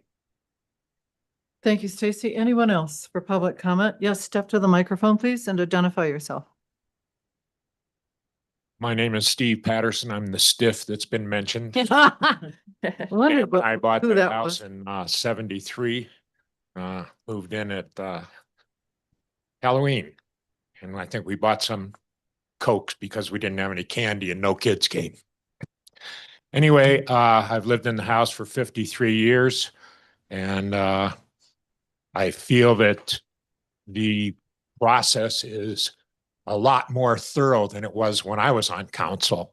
I spent my 80s behind the seats where you guys are. And I feel that the council stuff I had to deal with was a lot easier than what you're dealing with now. It's a lot more complicated. However, you guys have put more rules in than we ever thought of having. And that's, in my opinion, what your job is, to find out if the rules which have been made have been complied with and whether there aren't complications. There is a 25-foot on Pine Street KOTO building, which has a curb cut, which is a little different. The subdivision that Sally did across the street where Dirks lives created a lot without parking. And that's what a 50-foot frontage would tend to do on this street. You'd have to access off Galena, which is traditionally, since Raymond Hughes's days, a snow storage area. There are no sidewalks on that area. It's pedestrian on the street. People use Pine Street as pedestrian access. The town's full of 19-foot wide homes. You look what's happened on Main Street going down. A home can be well built in 19 feet. I've seen some disastrous ones and I've seen some really well done ones. We need more houses in town that will be less than $20 million. That's changing the demographic. I feel that the parking that they've created is much better than what happened across the street. And the homes created will be in a historic nature, and the other buildings on the back will allow access off the alley. So I feel that they've conformed to the rules. Thanks for your time. And thanks for what you guys do. Geez. I'm not going to run for P&Z. Thank you. Is there any other public comment? I think the applicant is allowed to rebut. So Chris, Tommy, somebody? I just had a few facts for Jeff. I think, Jeff, you might have measured from the house that's there. Yeah. And the reason why it's actually 5 feet more is because Stiff's house is actually in the right of way right now. So even with what we're proposing with 3 feet, we're an additional 5 feet, 5 to 6 feet away from the traveled way. So for clarification, Tommy, you're referring to the 20 feet versus 26 feet of right of way? Correct. Okay. I'm referring to that comment. Thank you. And I don't think we ever stated that this was affordable housing. The only comment was that, yes, there would be some additional fees. And yes, we're happy to verify that at the next hearing or whatever happens. And then thirdly, all of these applications completely comply with the land use code in terms of coverage and height. And we've been through HARC now twice. We're very close with HARC. What we're presenting to you tonight, even that setback, was inspired by our discussions with the HARC board. And the HARC board was very supportive of the varied setback because it allowed us to articulate that facade in a way that broke up the massing. So when you consider and ponder the setback, it is only a portion of 3 feet. It is mostly 5 feet. And then for the historic shed, we're suggesting a 7-foot setback.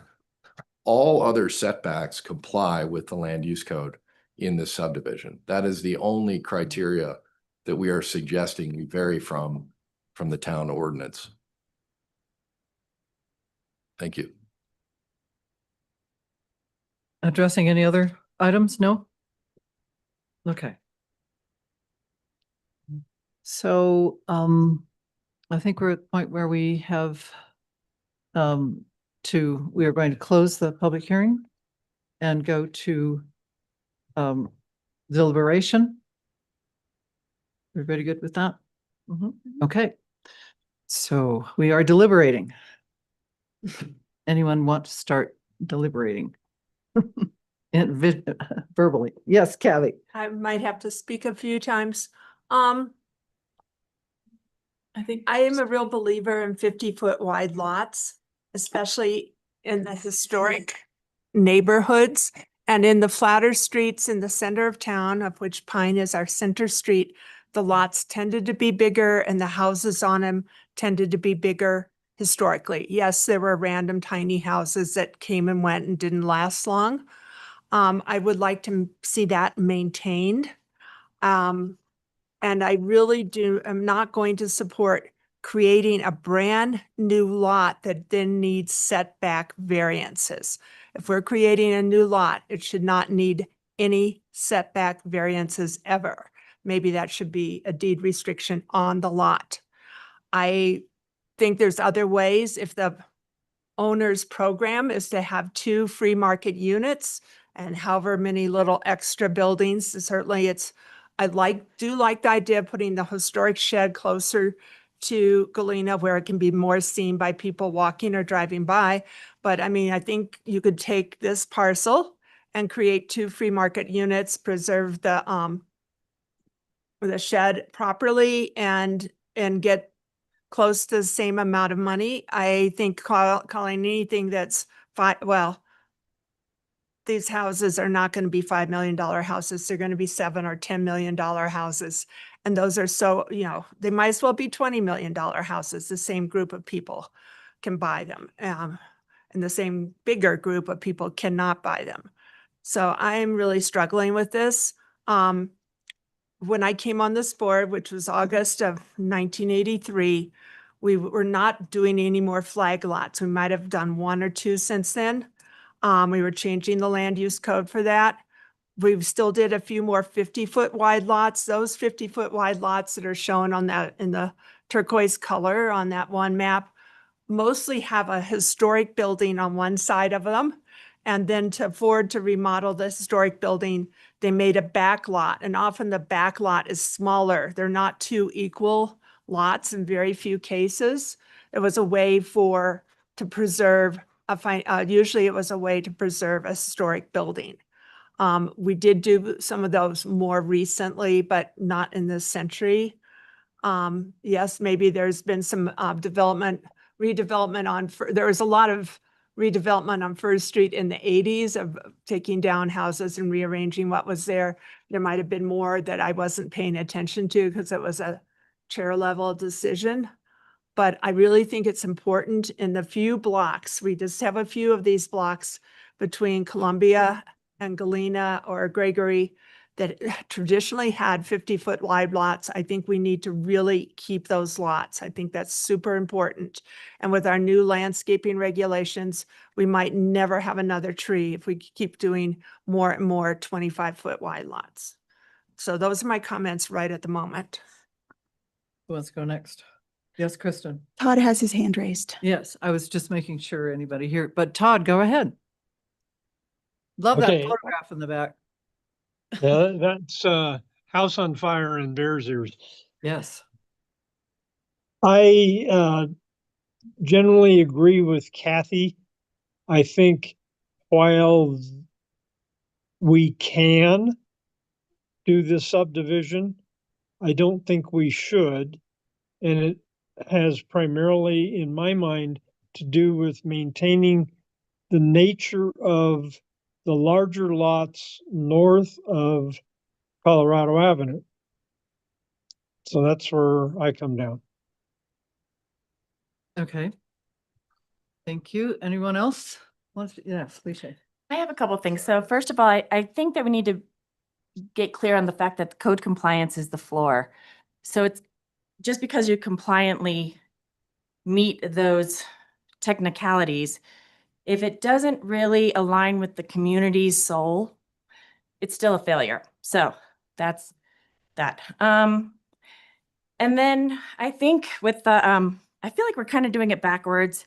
That HARC process should really be complete before we actually grant subdivision, but that's June 17th. So here we are.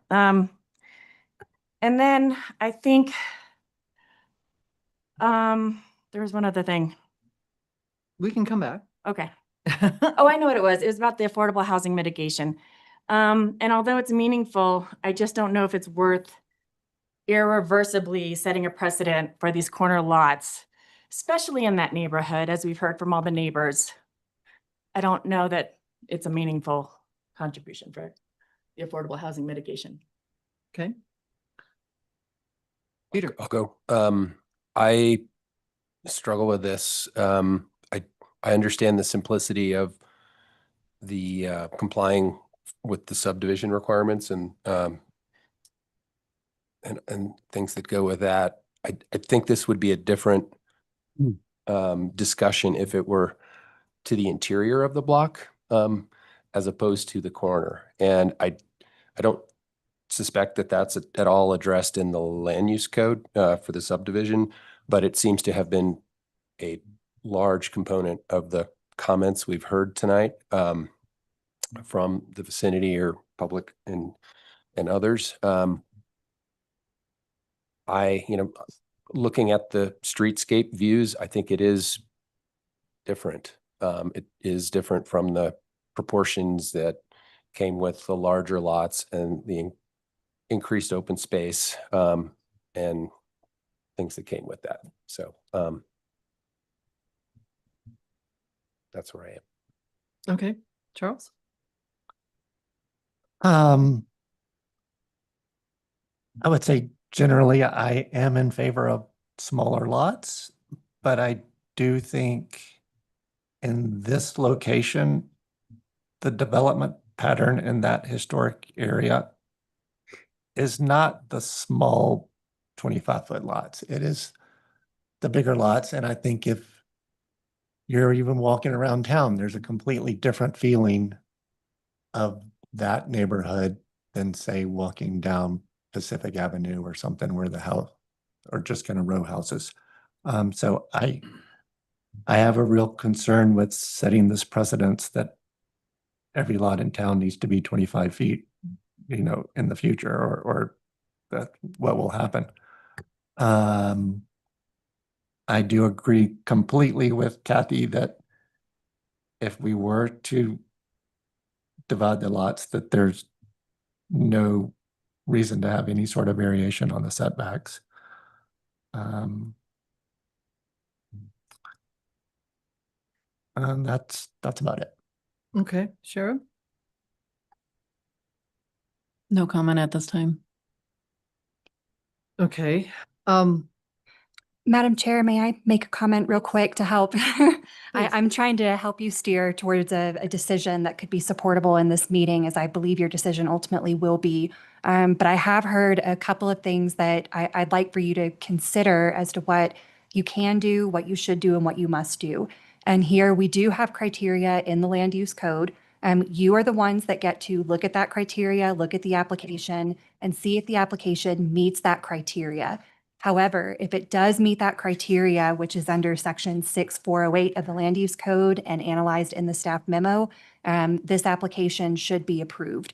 So I'm not saying that there is or isn't a certain outcome here that has to occur, but if you are going to deny this application, I would strongly encourage you to look at that criteria and find where your concerns are met or not met by that criteria and base a denial on not meeting one of those criteria in 6408. Okay. Yeah, we've been here before. So we need to be very, based on the trend of the discussion. In Kristen's memo, she refers to one of the site requirements is that building lots, where appropriate, shall be laid out respecting existing town patterns. That's B.2. I'm assuming that's from 6708 or I don't have that. It's 6401. Yes. It's 6408B2. 6408B2. So the B2, all of the letters there are referencing above the 6408. Okay. So if the trend is to deny this, I'm going to ask for a slight um, um, not a recess, just a pause in the deliberations here to confer with Ally. Briefly, if that needs. I would also, so you do not have to make a decision tonight. So if you have received a lot of public comment tonight, there was a lot of public comment that came in just quickly before the meeting. So if you do not feel that you have been able to deliberate individually in your own mind enough in order to make a decision tonight, this can also be continued to another meeting. That could also provide the applicant more time to respond to some of these concerns, and give you time to also allow staff to further analyze some of these concerns as well. So that is also an Very option. concerned about the lateness of all the comments. We love public comment, but it's a lot to take in, and we want to be fair to everyone who's involved. So thank you, Ally, for that suggestion. Kathy? For a long time, when we needed to make a denial and we did not have any real denial option in our packets, we continued it with direction for staff to bring back a denial at the next meeting. May we still do that, or is that now illegal? I would, the way I would like to phrase that is if I would continue it to allow staff to further analyze for you and to present the information, which was presented at public comment today, to analyze that information and provide a potential motion for denial to you. So I want to make it very clear that you're not making your decision tonight, but if there is more information that you need and more analyzing that you need both to do on your own behalf or that you would like to see staff do, you could direct staff to make that analysis, and then we could come back, continue deliberations, discuss those potential options for denial or why denial might not be appropriate, and then make a motion to approve, continue, or deny at that time. And so we would continue the hearing Mhm. and reopen it at a certain date. Mhm. And go through the process again Mhm. and redeliberate. Is that everyone's, okay, I'm hearing shaking of head. We've got yeah. Okay. And presentations would be limited at that continuance to any new information. So it would not be rehashing what has happened tonight. It would be address those concerns that we wanted to see addressed at the last meeting. You have 15 minutes and then continue these deliberations with that information. Todd? Okay. So I will ask someone to craft that motion. Kathy? I moved that we continue this hearing till our June 25th meeting. And we direct staff to analyze the application with more scrutiny, to consider the option of a denial motion, a potential denial motion, and to make sure that there would be no setback variances in any type of subdivision of this particular property. What about the proposed height limitation? Should we address that? I think we should consider that. next. Well, we need a second before we can discuss my motion. I'll second. Okay, Peter seconds. Discussion. Okay. Sharon? Would you like me Yes. to amend my motion to include the height? Yes. Yeah, I think if it's a 50-foot wide lot, the standard 25, this is just a comment, this is not part of a motion or an amendment yet. A 25-foot height, measured height is rational or appropriate. 23, I think. No, if it's proposed. a 50-foot wide lot, Yep. a 20-foot height makes 25. sense. If it's a 25-foot wide lot, I think the northernmost lot should have the height limitation of a measured 23 feet. Is that what I follow the logic. yeah. Yeah. I would like to know more about how that was generated by the town. Sorry, I know that's not the motion. We Or can is that, be an that's what we're amendment asking for? motion Yeah. to ask Okay. staff to do that. Yes. Okay. You accept that? Okay.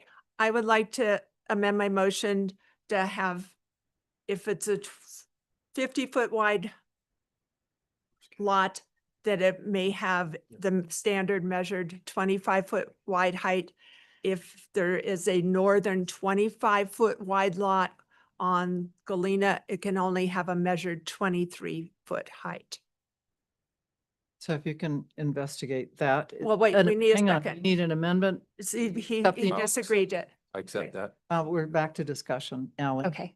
I took that as being direction explaining why there was a recommendation made, but that sounded more like a condition that would be imposed upon a motion for approval. So I just want to make sure we're clear as to what it is you would like for us to come back with. Condition. Okay. I can Consider the implications of that condition and Okay. then you come back. consider with them. implications then. Okay. Okay, so we have a motion before us to continue to June 25th. We'll start with you. No, I start. Wait, Uh, Kathy, Yes, Peter, Yes. Nisha, she's not voting. you're not voting. No. Okay, that was the question I asked earlier. Sherb, Charles, she's not voting. not voting either. Charles, yes. Todd, Angela, yes. that's Todd. And Todd says Yes, yes. yeah. Thumbs up.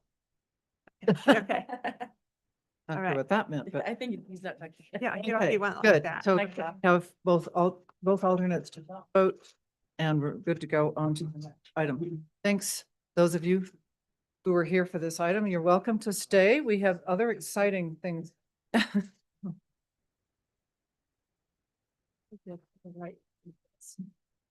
Does anybody? I might want a quick break before I start sharing. Yes, I think so. Okay, we're going to take a short break, 5 minutes. 7:20.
Be here for this one.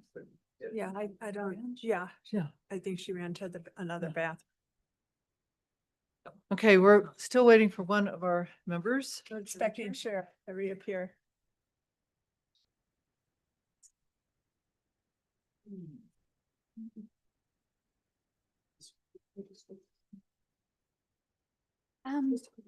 You can, I would wait public comment portion. Mhm. What is it?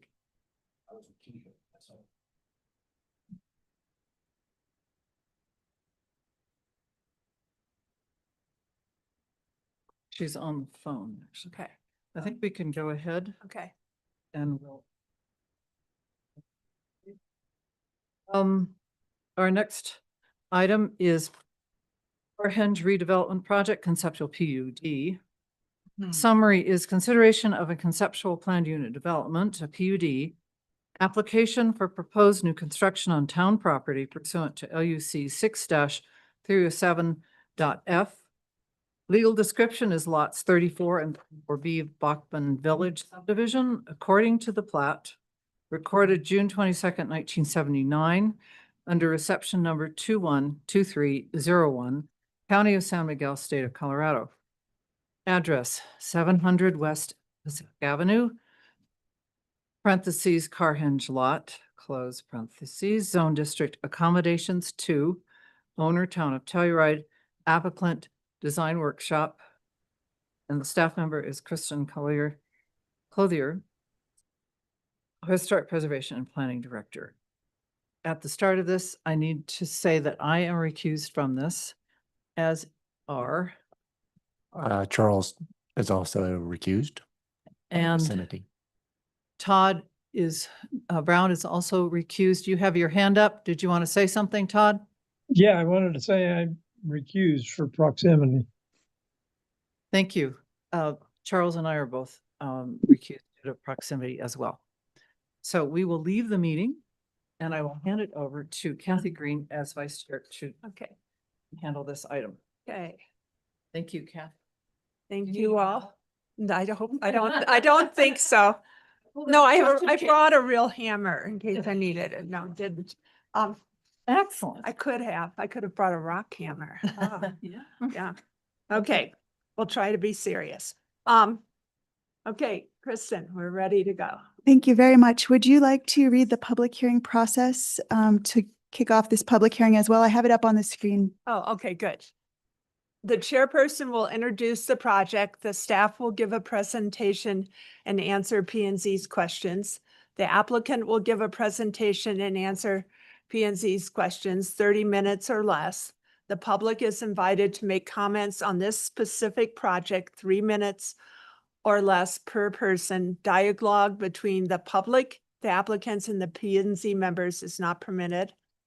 The applicant may address any comments made by the public. Public comment ends, P&Z members deliberate, and then vote on the application. Thank you very much. So we are discussing the Carhenge redevelopment project, conceptual PUD. Angela read this overview information. So the existing land use is primarily a large surface parking area. The zone district is AC2, accommodations 2, treatment areas accommodations. The overlay zone is the River Park Corridor overlay, and this is not located within the Telluride Historic Landmark District. So Planning and Zoning Commission review process, I'll just go over in brief just to get us all on the same page. The planned unit development, PUD, review process results in a detailed plan that is the basis for development of a particular property. PUDs encourage innovative and flexible site planning aligned with community values per Land Use Code 6301. The Carhenge redevelopment project meets the criteria for a large-scale PUD. This involves a 3-step review process. The conceptual review, so sketch PUD plan and plat are reviewed and approved by P&Z at a public hearing. That's where we are now. Preliminary review, preliminary PUD plan and plat are reviewed and approved by P&Z at a public hearing. And then the 3rd step is final review by town staff, and If they conform with the preliminary approval, they are approved by planning director and P&Z chair. If they don't conform with the preliminary approval, then it will be remanded to you, P&Z, for a new review and preliminary approval at a public hearing. And so here we are at the conceptual review stage. So little background. So today we're having the public hearing on the conceptual PUD application. After hearing evidence and considering the comments of all persons interested in the matter, the P&Z will render a decision. The P&Z will determine whether the conceptual PUD is approved, approved with conditions, tabled or continued pending receipt of additional information, or denied. Approval of the conceptual PUD is authorization for the applicant to prepare and submit a preliminary PUD based on the representations made by the applicant and any P&Z conditions of conceptual PUD approval. So staff find that the project meets the PUD criteria for consideration of variations to dimensional limitations, including through provision of affordable housing. Any impacts that result from variations granted through a PUD must, at a minimum, be offset by the public or private purposes established by the approved PUD. When granting a variation to the requirements of the underlying zone district, P&Z must find that the PUD meets the PUD review standards, applicable subdivision design criteria, and all other land use code requirements.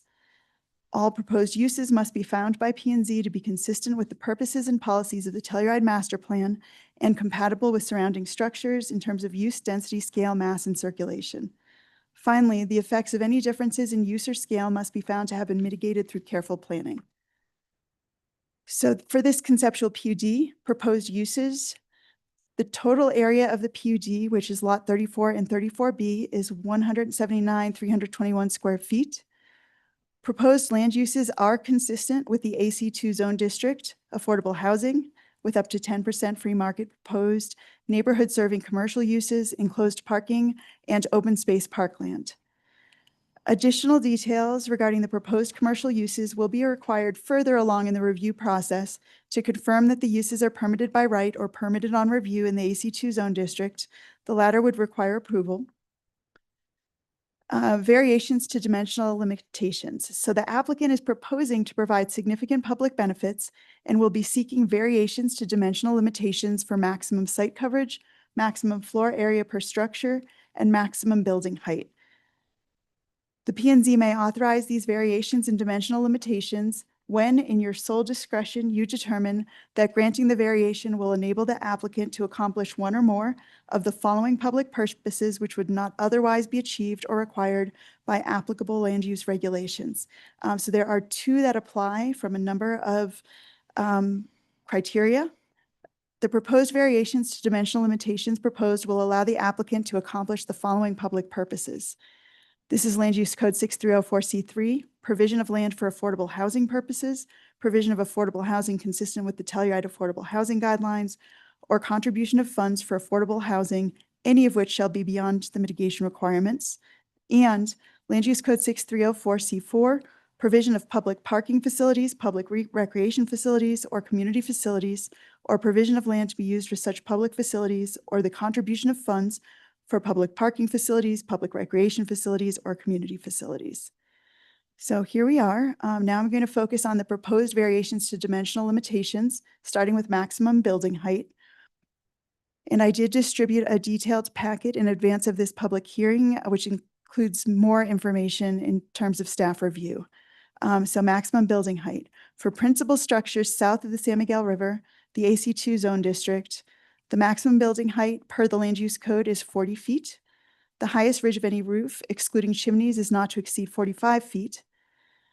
And the maximum building height for principal structures may be increased if approved pursuant to PUD review to up to 50 feet south of the San Miguel River, with the highest ridge point not to exceed 55 feet, and that's per the land use code.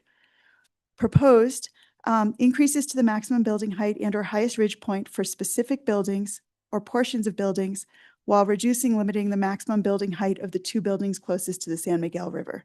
So this is what's proposed by the applicant for buildings B and C, which are the closest to the river. Limit maximum building height to 35 feet for buildings B and C. And that is less than what is allowed within the zone district in that area. Buildings A and D increase the highest ridge point to above 45 feet for portions of building A and D. And buildings E and F increase maximum building height above 40 feet and highest ridge point above 45 feet for portions of building E and F. So now maximum site coverage. The total area of the proposed PUD is 179,336 square feet. The AC2 zone district states that if the lot size is 100,000 square feet or greater, the maximum site coverage is 30%. Additional site coverage percentage is allowed if all or a percentage of required parking is enclosed. The applicant has affirmed that parking requirements will be met on site and that 100% of the parking will be enclosed, which allows for a 10% additional site coverage percentage just per the land use code to 40%. The applicant is proposing to increase that maximum site coverage by 2% to 42% through the PUD process. And in the case of a PUD, the maximum site coverage in the AC2 zone district is 60% per the land use code. So they are asking for 42%. The maximum they could ask for is 60%. And I just want to note that the final number of affordable housing units to be constructed and the types of commercial uses proposed, and the final number, I should say, of all housing units, including the market rate units, will need to be confirmed once finalized to determine the final number of parking spaces required, and then to ensure that they are all enclosed, which brings you to that 40% per the land use code. All right, so now maximum floor area per structure. In the AC2 zone district, the maximum floor area is 30,000 square feet per structure. The maximum may be increased through the PUD process. The applicant is requesting an increase for building D to 74,400 square feet and building E to 94,200 square feet. Noting that the two buildings are broken into two modules each, connected by parking garages below. So the approximate square footage of the west and east components of building D, if taken separately, are 33,400 square feet for the west and 41,000 square feet for the east. And the approximate square footage of the west and east components of building E, if taken separately, are 49,200 square feet for the west and 45,000 square feet for the east. So now going back to public benefits in a little more depth. Any potential impacts that result from granted variations to those dimensional limitations must be offset by the public or private purposes established by the approved PUD. And so, as I noted, the project accomplishes the following public purposes, and I provide some more detail here. Affordable housing. It supports housing affordability for local workers and families through provision of approximately 220 to 230 affordable housing units. And affordable housing sustains a diverse year-round community, strengthens the local economy, and reduces commuting pressures. The project proposes to provide community commercial and public uses, including neighborhood serving small-scale commercial opportunities of approximately 10,000 square feet in total to serve the needs of residents, activating the ground floors and outdoor community gathering spaces and promoting economic resilience, and reduce scale of development along the river. The PUD will also restrict heights to lower than the maximum allowed in the AC2 zone district for the two buildings closest to the San Miguel River. So in addition to these public benefits specific to the PUD process, the project provides several additional community benefits aligned with the Telluride Master Plan. For example, the project is designed to ensure sustainable land use through mixed-use infill development, reduce car dependence, commuting pressure, and increase pedestrian and bicycle connectivity, and provide a mix of neighborhood-serving, community-focused amenities. So now we'll go over the compliance with the PUD review standards. A PUD plan and plat shall only be approved when the reviewing body finds that they comply with the purposes of Division 3, Planned Unit Development, the applicable design criteria of Land Use Code 6408, and all other requirements of the Land Use Code, and that all uses will be compatible with surrounding structures in use, density, scale, mass, and circulation, and that such uses are consistent with the Telluride Master Plan, and that the effects of any differences in use or scale have been mitigated through careful planning. So the reviewing body shall also find that the PUD complies with following review standards pursuant to Land Use Code 6313. And I'll just go over those in brief. More details are in your staff memo. Consistency with the Telluride Master Plan. So I'm not going to go over all the details that are in fine print there, but I will say that the project aims to do a number of things in terms of its goals that are very consistent with the master plan, from affordable housing, ownership and rental options for year-round and seasonal workers, supporting sustainable land use, reducing car dependency, increasing walkability, contributing to the economy for year-round residents, et cetera. It is also aligned with the Southwest Area Conceptual Plan, which outlines a comprehensive vision for revitalizing this southwest quadrant of Telluride, including this property. And there are a number of provisions within that that are consistent with this plan. Again, going very quickly, quality of open space. I will not go over all of this, but the project does provide high quality open space, including outdoor community gathering space and a playground. And they are accessible, functional, and usable by the people being served, consistent with 6313B1. And it's preserving natural features along the river. There's access to open space from the various units, and except for the proposed variations to dimensional limitations, the project will comply with the land use dimensional limitations for the zone district. Within each of these sort of requirements of your review, there are a number of provisions. So I'm trying to hit on the highlights that show you that these are in compliance. Landscaping, I won't get into detail, but native species, water conserving design principles, sustainable materials. You will see in the conditions the mention of landscaping plan. Some of these things will come later. And you can get a sense of what they're proposing from what they provided in their packet, and they may go over it during their presentation. Circulation, they have provided a detailed site circulation plan.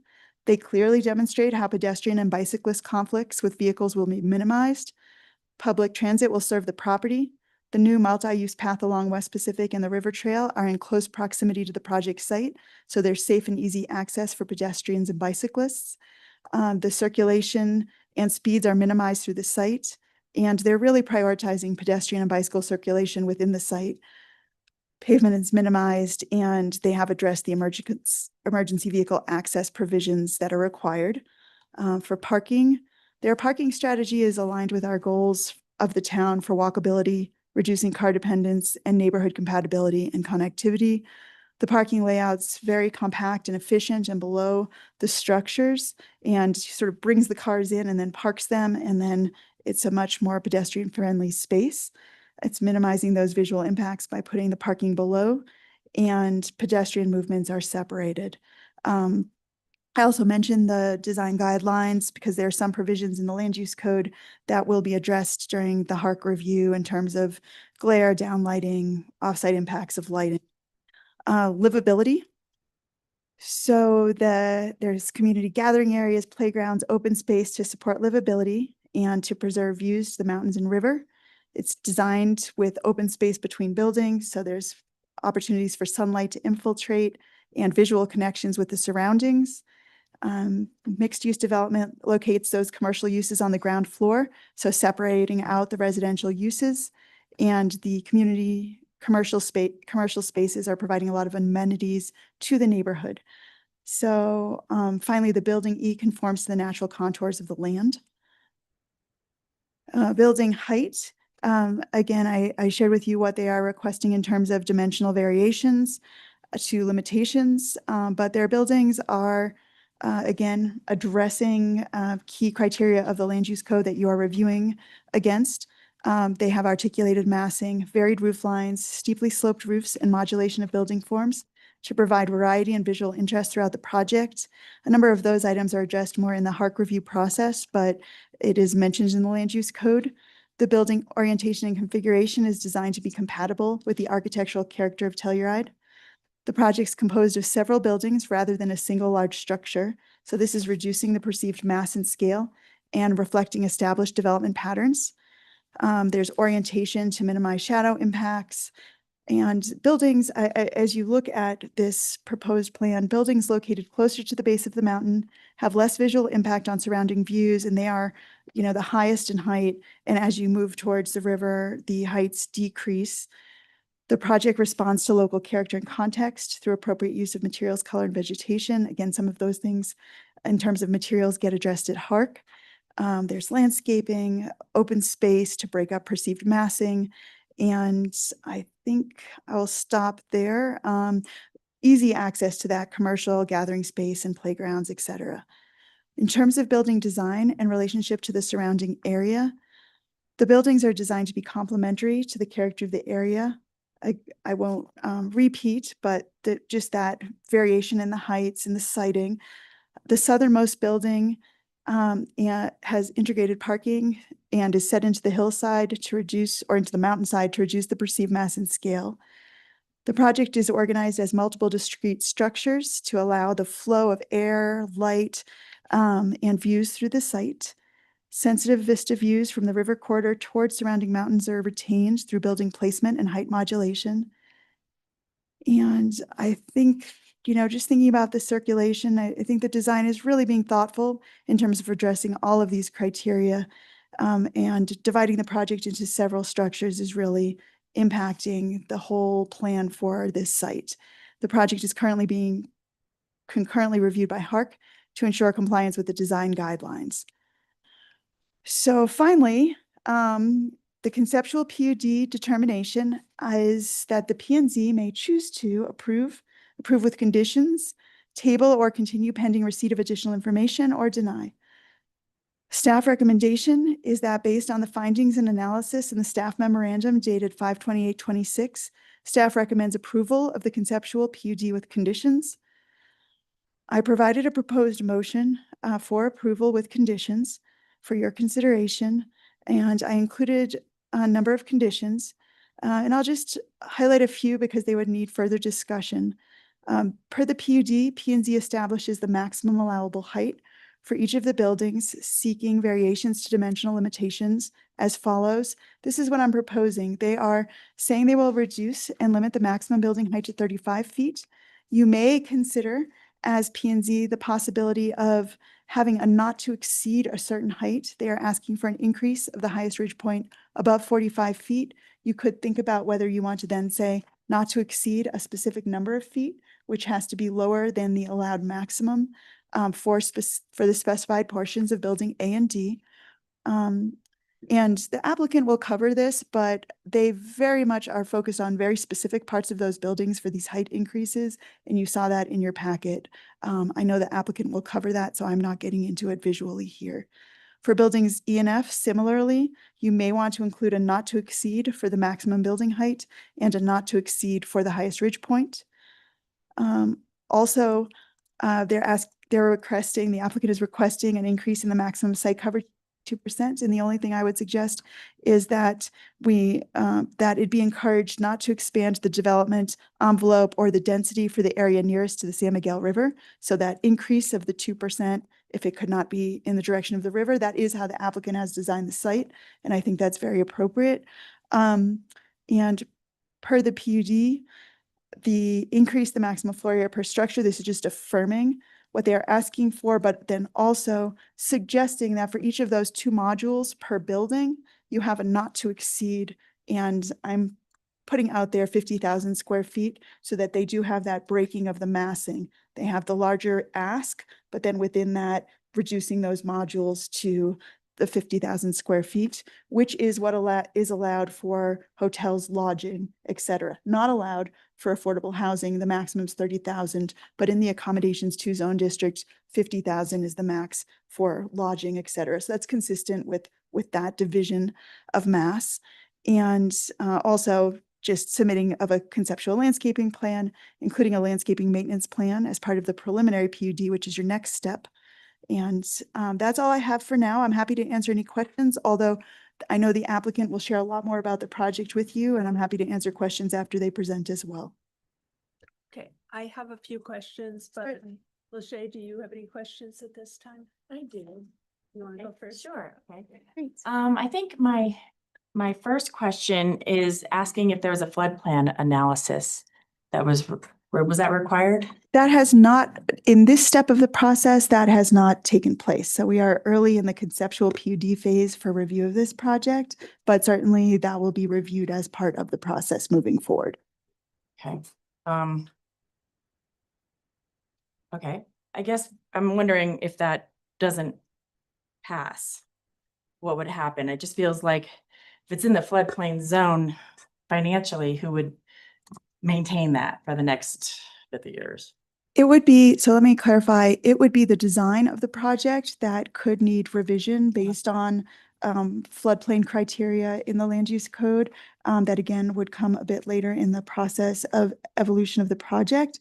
That would be the constraint, is if there are certain design changes that are needed. That has not been analyzed by staff at this point in time because we are so early on, we don't have the full project to review to that extent. We're just kind of concurrently starting with Hark and P&Z. And I guess my only other concern is the traffic study. I know that we talked about this the last time when we conceptually reviewed this, just that whole area seems like an emergency disaster if anything were to happen or a road were to close down, how you even get there.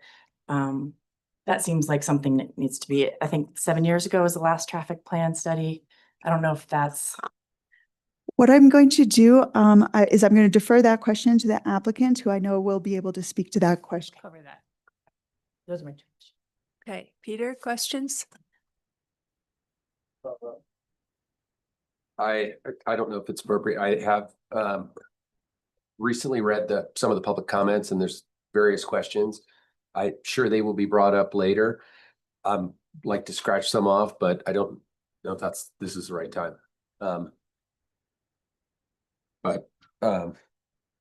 I think it might be appropriate to have the applicant present first to see if some of those questions are answered in their presentation, and then certainly make sure that they are addressed during this meeting. Okay. Sheriff? Nothing. Okay. I have like 3 things. One is this project going to be built first, or would the Shandoka parking lot project be built first? I will let the applicant speak to that to provide clarity, but the idea, I can speak to that as well, is to establish parking in the phase 1 of the Shandoka project to offset the parking from Carhenge into that project prior to this project beginning, and the applicant can speak further to their plans. Okay. And then we had electric car recharging inside at the Silverjack building, and we had to remove 7 rechargers and throw them away or something, and we've never replaced them anywhere in town. And now I'm hearing that we're going to have 100% enclosed covered parking, and I'm wondering where the electric car recharging parking spaces are going to go at this project, because we need these, and we certainly need them in a place where people are going to live and have. Certainly, I think the applicant will need to address that question specific to this project. I will say that the Shandoka project is anticipated to have a number of electric charging stations on that site, and there are other plans in place. We're working towards getting some additional electrical charging spaces all outdoors in other parts of town as well. So I don't know if they have plans specifically on this site, but I do know it is being addressed holistically in the town currently as a priority. Okay. And then I haven't seen anything yet about wildfire mitigation, and that there would be a gap on the south side of this project that's wide enough to create not one of these baby impossible 5-foot defensible areas, that this should have a true 30-foot defensible space, because this is pretty serious if we start to have this kind of building on fire in our community after the investment, and I think it's really important that we have wildfire mitigation with appropriate setbacks. We can't do that in the residential zone where we already have these many lots. I can say that the provisions of the Colorado Wildfire Resiliency Code will be coming into place in terms of implementation on July 1st. So projects will have to meet those requirements. In addition, I'm not sure if there are other staff in the room, but there's some work being done for thinking about how to ensure that wildfire is mitigated and close to town projects as well. And that's a work in progress. So I just want to put that out there. Definitely being considered. I'll put that out to the public, and will be worked through as part of this review process, certainly. I think this next question of mine is a staff question, not a applicant or consultant question. When we adopt a new building code, if you've already gone through the HARC process or started the HARC process, you are exempt from the new building code during your period of 3 years to get to build your project. And so I'm very concerned with this wildlife mitigation code. We have, that there'll be a loophole where this project won't have to comply. That is not the case in terms of the building code timing. So we did a round of building code updates. I'm just sharing this with the public as well. This past fall, those are all in place. The Colorado Wildfire Resiliency Code has already been adopted by Town Council in April, and it comes into implementation on July 1st. And so until it's not, it will apply to all projects as of that time, if that makes sense.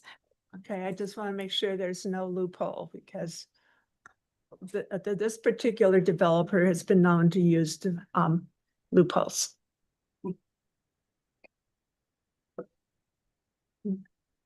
All right. Any more questions from planning board for town staff? Okay, at this time we will move to the applicant. Hi, good evening, everyone. I'm Becky Zimmerman with Design Workshop, and also with our team, we have online Allison Cody with Design Workshop and Scott Cyphers with Olson Kundig Architects. Also part of the team assisting on the project is Kirsten Crawford and John Putnam with Kaplan Kirsch.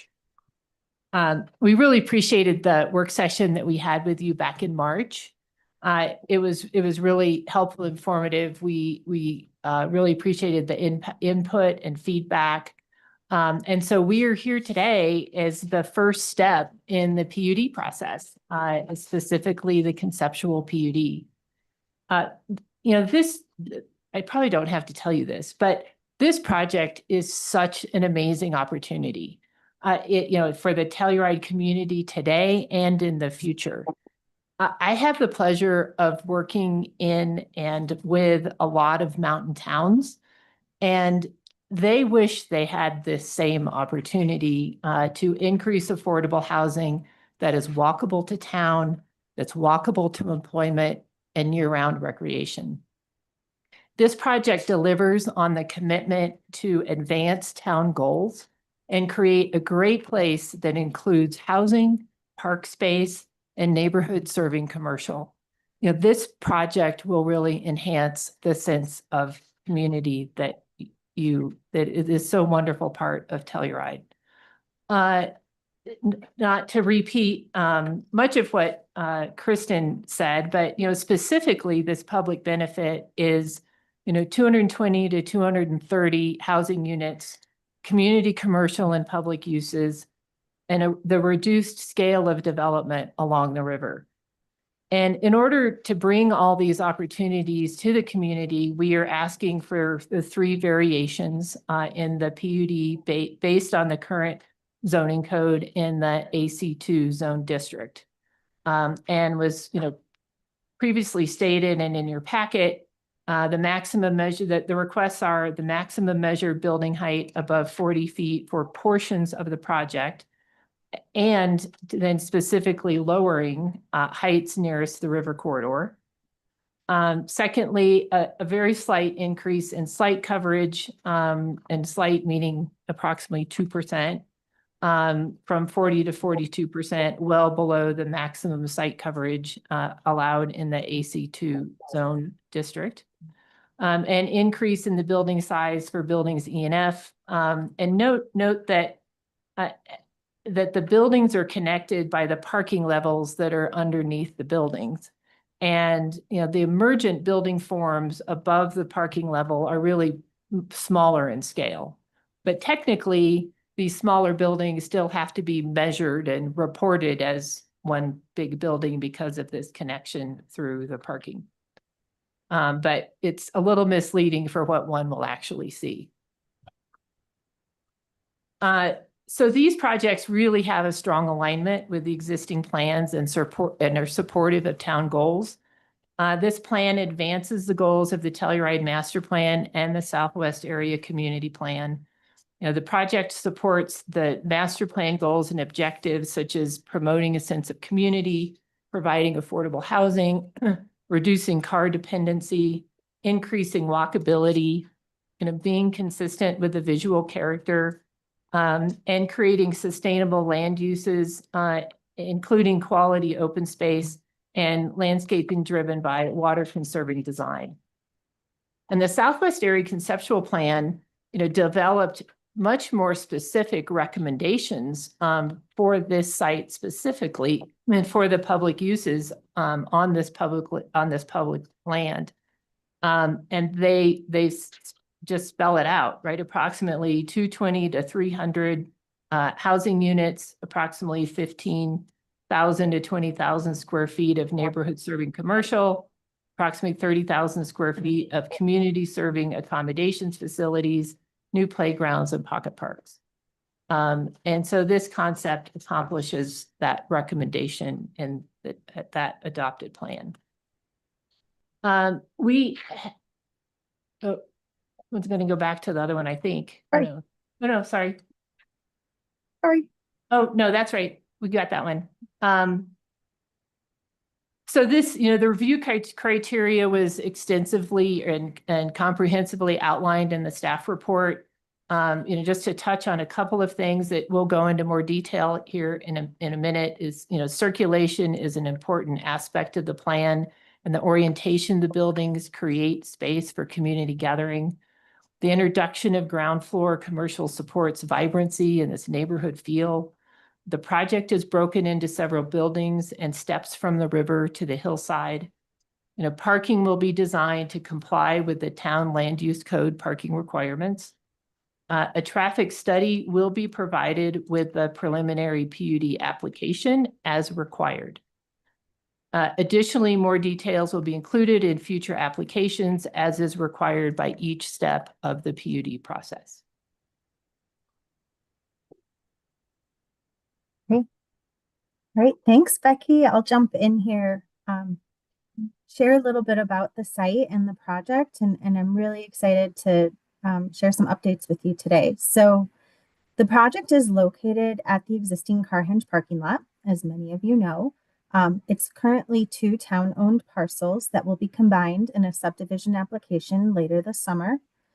The project really fits in within the current context of the neighborhood. You can see many of the adjacent properties here, and it's nestled between Cimarron Lodge and Telluride Mountainside Inn.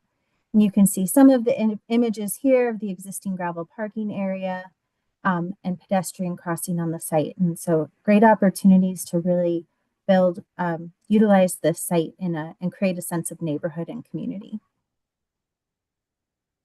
This is our updated site plan, and it's really exciting to see some of these things begin to emerge, and especially the buildings and the relationship to one another, which create these really active and vibrant spaces between the buildings, as well as framing views into and out of the site. And we see this as a really great place for the community to come together and gather.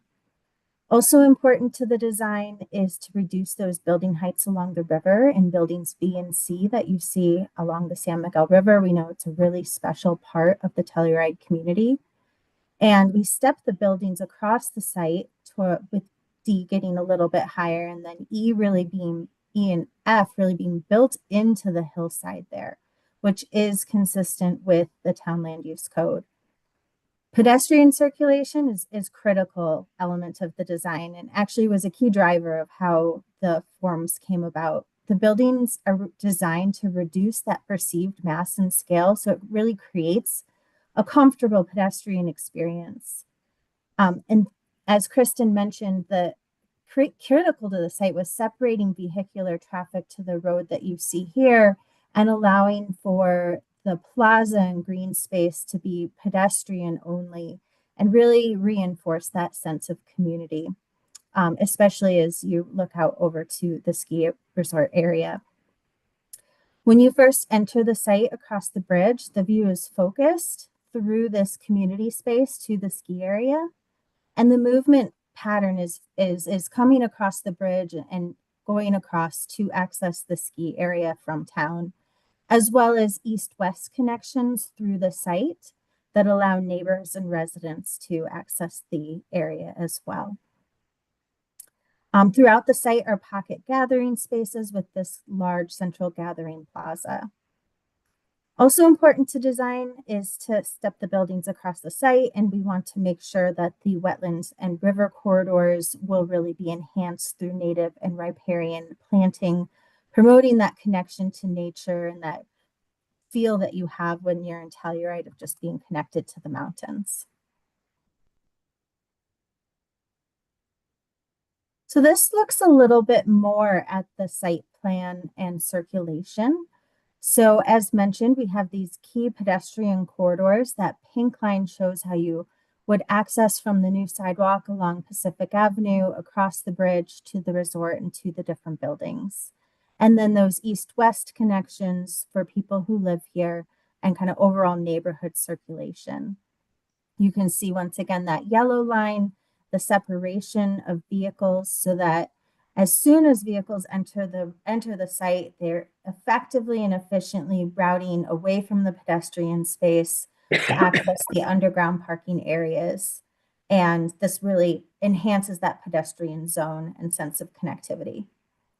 The commercial areas will be in buildings A and buildings D adjacent to the plaza, and delivery and drop off for those will be to the north of building D.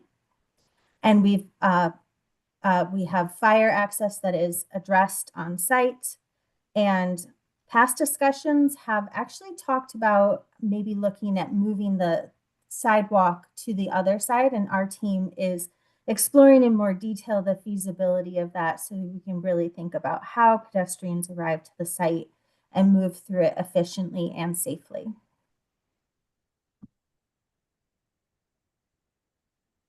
You can see here the buildings levels that Scott will share more detail on in a bit, but this is our first kind of showing how these larger forms, as indicated on the site plan, are really broken up into smaller building masses with movement corridors in between and through. And I'd like to call particular attention to the purple area on level 1. That is the commercial area associated with the site, creating that active ground floor retail and that sense of vibrancy at this core central plaza. When it comes to the character of the site, we're really excited to bring a sense of place and gathering to this part of town. Site elements will include places to rest, places to hang out and dine, all while fitting into the natural setting at the base of Telluride Mountains. And we're really excited. We think all of these elements will bring new life to this part of town as envisioned in the Southwest Area Conceptual Plan. And we hope that the materiality and the character of the site will really fit in within the context of the Telluride community. To further demonstrate that, site materials will mirror the colors and textures of the architecture. We're looking at using a lot of natural stone, boulders, softened wooden features when appropriate that will align with the wildfire resiliency code, and then pulling in accent materials that mirror the architectural character of Telluride aesthetic. Paving materials in particular will be especially important to define the spaces and pathways through the site. And we'll think about using higher touch finishes in some of those key gathering areas.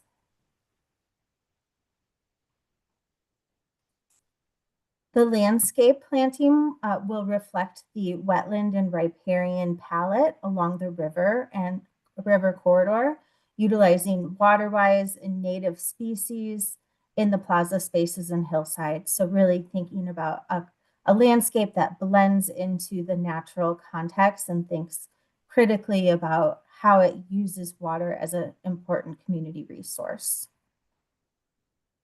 And with that, I'm going to pass it to Scott, who will walk us through some more of the architectural components of this project. So, muted. Scott, you're muted. Thank you. Hi there, everybody. I'm Scott Cyphers, architect at Olson Kundig, and it's a pleasure to be here tonight to talk to you a little bit more about the Carhenge project. I'm first going to talk in a little more detail about the conceptual building heights in the diagram that you see below. The overall project layout really respects the town planning. We've designed it in 3 separate zones that you see here in the dashed lines. Zone 1 and 2 really orient themselves to the town grid and the river, while Zone 3 orients to the hillside and the natural fabric. The proposed PUD suggests increases to the height and is consistent with the Southwest Area Conceptual Plan. For context, the project is in the AC2 zoning district. The maximum height by right is 40 feet to the midpoint of the roof, meaning that for pitched roofs, the height is measured to that midpoint between the lowest eave and the highest ridge, with the limitation that no part of the building, the highest ridge, can exceed 45 feet above the pre-construction grade. So starting with Zone 1, buildings B and C, as you can see at the northernmost part of the drawing, have a proposed maximum building height of 35 feet along the river, and that's measured to the midpoint. At the middle section of the building, the midpoint height is compliant, but since we are using steeper roof pitches, which we'll share a little bit more about on the next slide, it will be at the 45-foot high ridge maximum. Zone 2 and 3 in the areas indicated in blue on the plan and kind of in the center of the page, the maximum ridge height will be over the 45-foot. In Zone 3, the pink area indicated above the 45-foot maximum building height.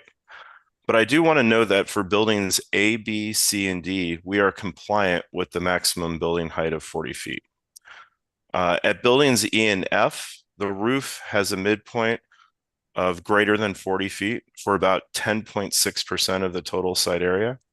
And for buildings D, E, and F, the ridges greater than 45 feet are about 7.1% of the total site area. But I want to know that most of the height is located against the hillside, which is what is suggested by the master plan in the AAC2 zoning district. Next slide, please.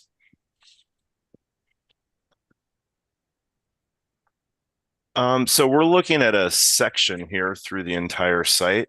And just for orientation, the river is on the right-hand side and the hill, the ski hill is on the left. So the buildings in Zone 1 and 2 have a maximum 40-foot roof height based on the land use code. However, the goal is to push down the buildings in Zone 1 along the river, much lower pedestrian and smaller scale against it. As we move toward the hillside, the project rises up to meet it. So there are taller buildings in Zone 3, where we have building E that you see on the left-hand side of the page. The project uses steeper roof forms to lower the perceived scale along the pedestrian edges and visible facades. And what that means is that we have some portions of the ridge that are above the 45-foot maximum ridge height, but are allowed by the PUD heights for ridges. We want the exterior spaces to feel comfortable and livable to the residents in the park and the plaza. And this lowering of the roof scale allows and contributes to that goal. Next slide, please. So now we're going to go through and review several views of the project. This image is a view of the entry bridge and looks into the site and really accentuates the pedestrian and bicycle access that accompanies the vehicular flows. Building B is on the left and below the 35-foot height limit. Low 2-story scale, while building A on the right also starts to step down as it gets closer to the north side and the river. Your eye is drawn through the bridge and into the site, where you see building D in the background. Note that the lowest levels of buildings A and D are going to be activated by commercial uses, as Allison indicated. This really contributes to the vibrancy of the commercial and the plaza fabric, which is happening at the ground level. As you come across the bridge, it really provides a strong view to the mountain beyond and has a great connection to the community plaza and the open space. I'll just talk a little bit about materials. It's really important to the team and Olson Kudig that we're using materials that respect nature, that they focus on the verticality of their aspect and look at materials that patina and age over time. And we think that this is consistent with the ethos of Telluride and that we're in alignment. We're looking at using several materials, as you can see here: cast in place concrete, metals that patina, and stained wood siding. And as was noted before, we will and are working diligently to be in consistent meeting of the requirements of the Colorado Wildlife Resiliency Code.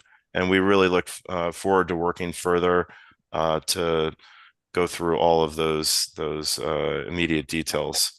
But overall, the goal is a collection of materials that reflects nature and changes over time. Next slide, please.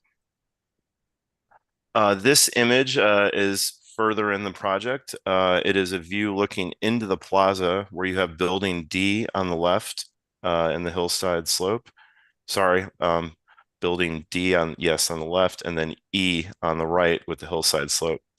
Note that we've removed some trees from this image so you can get a better idea of the facades and elevations. There will be more plantings. For both of these buildings on the ground level, we are envisioning a commercial program uses. This central gathering space is a vibrant mix of hardscape and landscapes and really contributes to a variety of resident uses and activities. Next slide, please. This image is looking across the San Miguel River at buildings B and C, as you can see directly in front, with building A on the right. I really like how the way that this starts to nestle in and frame the overall mountain view. Note that there'll be, as well in this slide, there'll be many more trees than we have shown. We remove them to really highlight the architecture. Note that you're seeing buildings A, B, and C. With buildings B and C, the maximum roof height to the midpoint is 35 feet, with the highest ridge below 45. The roofs on either side of that center portion step down and create that smaller scale along the pedestrian path. And note that buildings in the uphill zone that we were just looking at are really concealed behind the form and the shape of the buildings in the foreground. Next slide, please. So this view is looking from the lift 7 chairlift area zone and really sort of has a great shot through the center and heart of the project. The buildings maintain a visual connection to the valley and open themselves up to the big mountain views that are so cherished by the communities. The building forms and roofs of building E that are on the right tie into the slopes of the mountain and demonstrate that the building respects the topography and set into the hillside. Additionally, the separation of the buildings creates a pedestrian scale space for the park and plaza area. As is noted, the ground floor commercial mixed use creates a sense of vibrancy and community. And this is the last slide. So we've been continuing to explore just some additional perspectives, just to kind of highlight and understand and massage the sense of community and the pedestrian scale that you have, between these buildings. This is a view through the space towards Lift 7. And it starts to show the activation of the spaces between the buildings. We're kind of criticizing our own work because this doesn't really give justice to how wide that open space is, or that park space is at the end, because it tapers out towards the mountain, and you don't see that from this perspective. So next time you might see a different rendering from us, but that concludes our the applicant's presentation. Thank you. Okay, great. Questions from the board? Who wants to go I'll start first? one off, just Peter. I might Okay. not, I don't have a plan, but I would say the last image you showed, the one you were being critical of yourselves with, I appreciate and would request additional views that take in some of the neighboring structures, the neighborhood adjacent, east and west, or around, just for comparison. I think the perspectives are very helpful. Obviously, I understand why you're focusing on your project, but seeing how it relates is also very helpful. Great. Anything else, Peter? Not the second. Okay. Sheriff? Not yet. Not yet. Lachey? I have just a question roughly on how many parking spots you think they're gonna be? We don't know until we get that exact number of units, the actual, the final square footage of the neighborhood serving commercial, because we will use that information to meet the town's land use code building or parking requirements. Okay, got it. Thank you. Having just been at a little bit of mountain film, and I think many of the board members in our community were there, you become away very conscious of ADA, because we see so many people who've done amazing things after they've had their challenge. And so I want to make sure that the outdoor spaces and everything are totally ADA friendly, and it's not like, oh, all the wheelchairs have to be down here. You know, we need to really accommodate them, and we need to really accommodate children with limits too, that the playgrounds, because I'm not sure that any of our existing playgrounds are especially ADA child friendly. And, you know, there's many things. It's not just leg mobility, it's their ability to use their hands.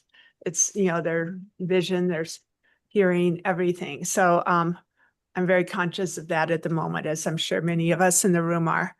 Again, wildfires, we're really terrified. You're going, oh, there's more trees. And I love trees, but at the moment I am scared to death of trees. And I'm like, oh, maybe it's better if there aren't more trees. You know, we've got to really understand that. And because this is at the edge of town and it's on a hillside that's more likely to burn because there's more fuel than the northern hillside, having the real true 30 to 50 foot fire break behind this project might be super important. These are maybe more comments, but I don't know that you're really addressing that when you're saying, oh, there's more trees. If I could, do you want me to respond to that? Yeah. Okay. So Design Workshop is neck deep in the Colorado Wildfire Resiliency Code. We work on, I think, we currently have over 100 projects in mountain environments. And so we understand very well the type of plant material, the type of trees. And for example, in the code, you can, an aspen tree or deciduous tree is generally okay. Right. Right. And so what we do also want to do is make sure we're providing human comfort in these spaces as well. So we do need some shade, but we're probably going to get there through a deciduous tree versus a ponderosa pine. Right. But we are very attuned to the requirements and would definitely apply that here. I mean, I think anyone who lives in the West has a healthy fear of wildfire and addressing it accordingly. And where do you all think the electric car chargers will be on this project? I don't know on this project. I mean, we certainly have the concept on Lot L, which we'll talk about later, but yeah. I at this point, I don't know it on this project. Okay. And I think those are my questions for right now. I'll offer one up. Uh, I think there was quite a lot of focus and public comment related to parking, and we've heard questions already. My understanding might not be 100% accurate, so I'm going to ask you to clarify. The existing car henge lot's kind of been an overflow and used for day skiers and people. The number of parking spaces is going to meet code requirements, but it doesn't seem to be able to also be used for day skiers. Is that part of your plan is to move that to Shandoka? Yes. Is that correct? Okay. Absolutely. Thank you. All right. There's no more questions, then we'll move to public comment. And if you're online, please raise your hand so we can see that. And if you're here, raise your hand in reality, and we'll call on you to go up to the podium, identify yourself, and speak. Okay.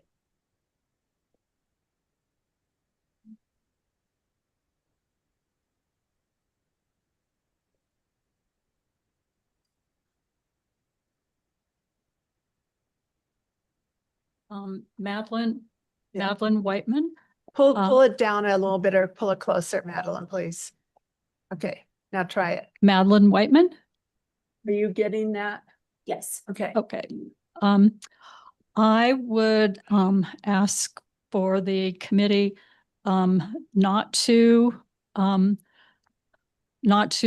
allow the variances. I think this project as it stands is way too big and dense. If you look at the, I guess it's page 9 in the packet I got online, you're putting so many units and on these 4 acres, and you're going to be adding probably 230 units and parking for those units.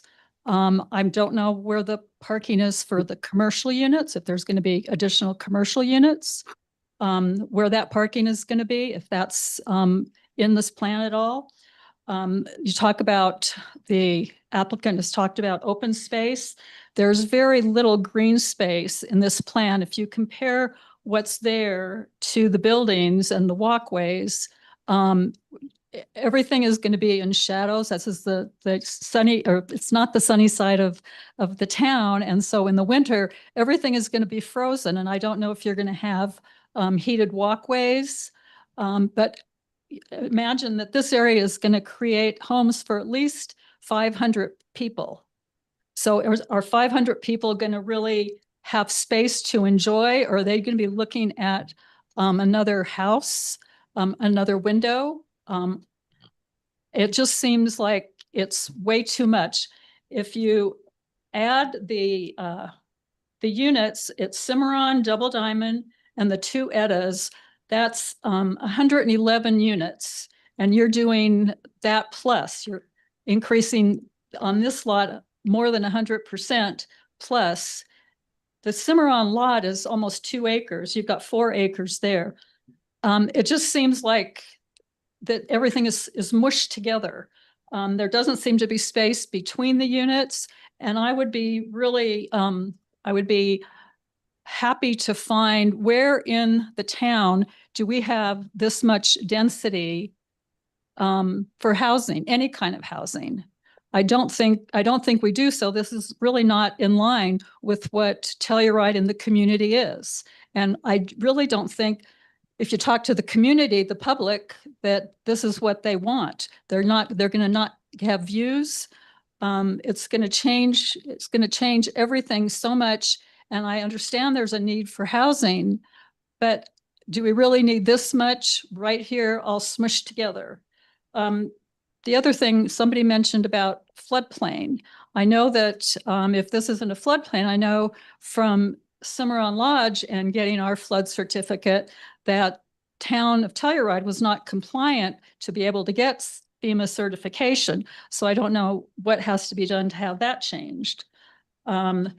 it also seems to me like you're pushing all of the workforce people into their own community, like separating them from town as opposed to integrating them into town. And I don't think that's really what community is all about. Yes, it's really nice to have some community benefits out at that end of town, but I just think that it's, again, too much in that one area, and not enough open space. And something that never gets talked about is how much are these units going to cost? And, is $1 million, is that affordable these days? I mean, because the price of everything, the price of construction is going up. So I just don't know how the town is going to be able to afford this and make it a workable situation where people really want to be there. I think that's probably all I have to say for right now. So thank you. Okay, thank you, Madeline. Who else is present that would like to get up and speak?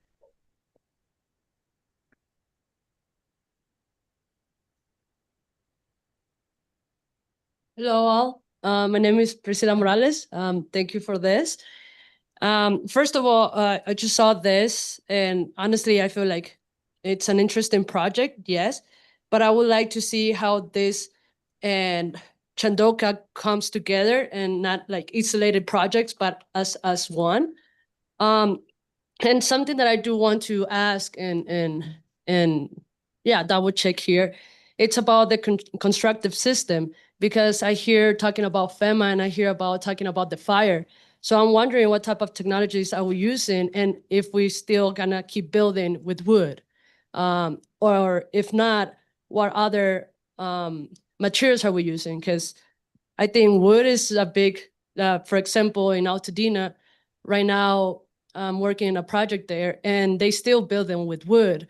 Well, all that is gonna burn again. So yes, probably is good for business, but it's not any favor for anybody who was affected on the fire over there. So I want to see what materials are you proposing as a core of the building, more of the facade. And yeah, that's all that I have right now for this project. Thank you. Thank you. Who else would like to speak? Go ahead, Kendra. Hi, everyone. My name is Kendra Held. I live over in Virginia Placer. So the ton of Telluride for your energy codes, you've adopted the 2024 IECC. That includes solar ready and electric ready codes, but doesn't require anything when it comes to solar on buildings or all electric within buildings. And so my sort of question and request along those lines is consideration for solar to consider the energy use, right, and the energy burden that we're undertaking or would be with this project. And I think it's just important that if new construction is happening, that it's really built for the future and really considering which energy sources it's using. And yeah, along the lines of EV planning, one of the problems that was brought up by the fire department when it came to EV charging over in Silverjack was that their vehicles could not get down into the underground parking structure. That was their problem with it. So it wasn't that the EV chargers were there, it was that they couldn't get to them, right? So if there was any fire down in that basement, that was the issue. And so when it comes to considering EV charging and underground parking structures, I think consulting with that group feels very important as a stakeholder to consider. Those are my comments at this time, and I thank you all for your work that you do. Thank you. Mark?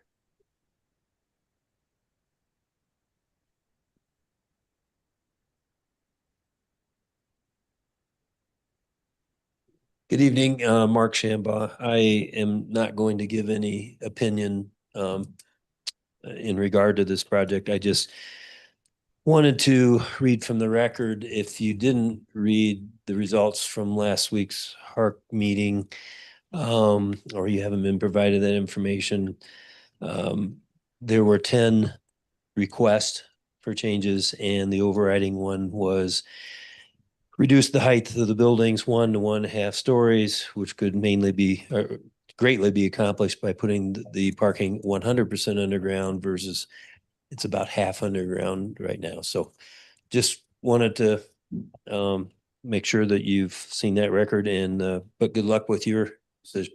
Thank you. Okay. Okay, yes, go ahead.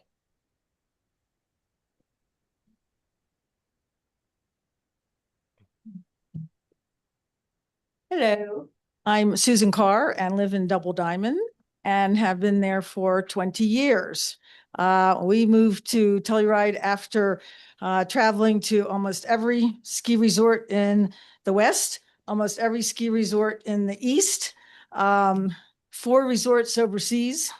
And the reason why we came to Telluride is because it's not so crowded and you have a sense of outdoors and freedom and serenity. So when I look at the comments and the pictures, while it seems like this is just like a one cluster development, which doesn't take into any account on other people that will be coming to Lift 7 to go skiing.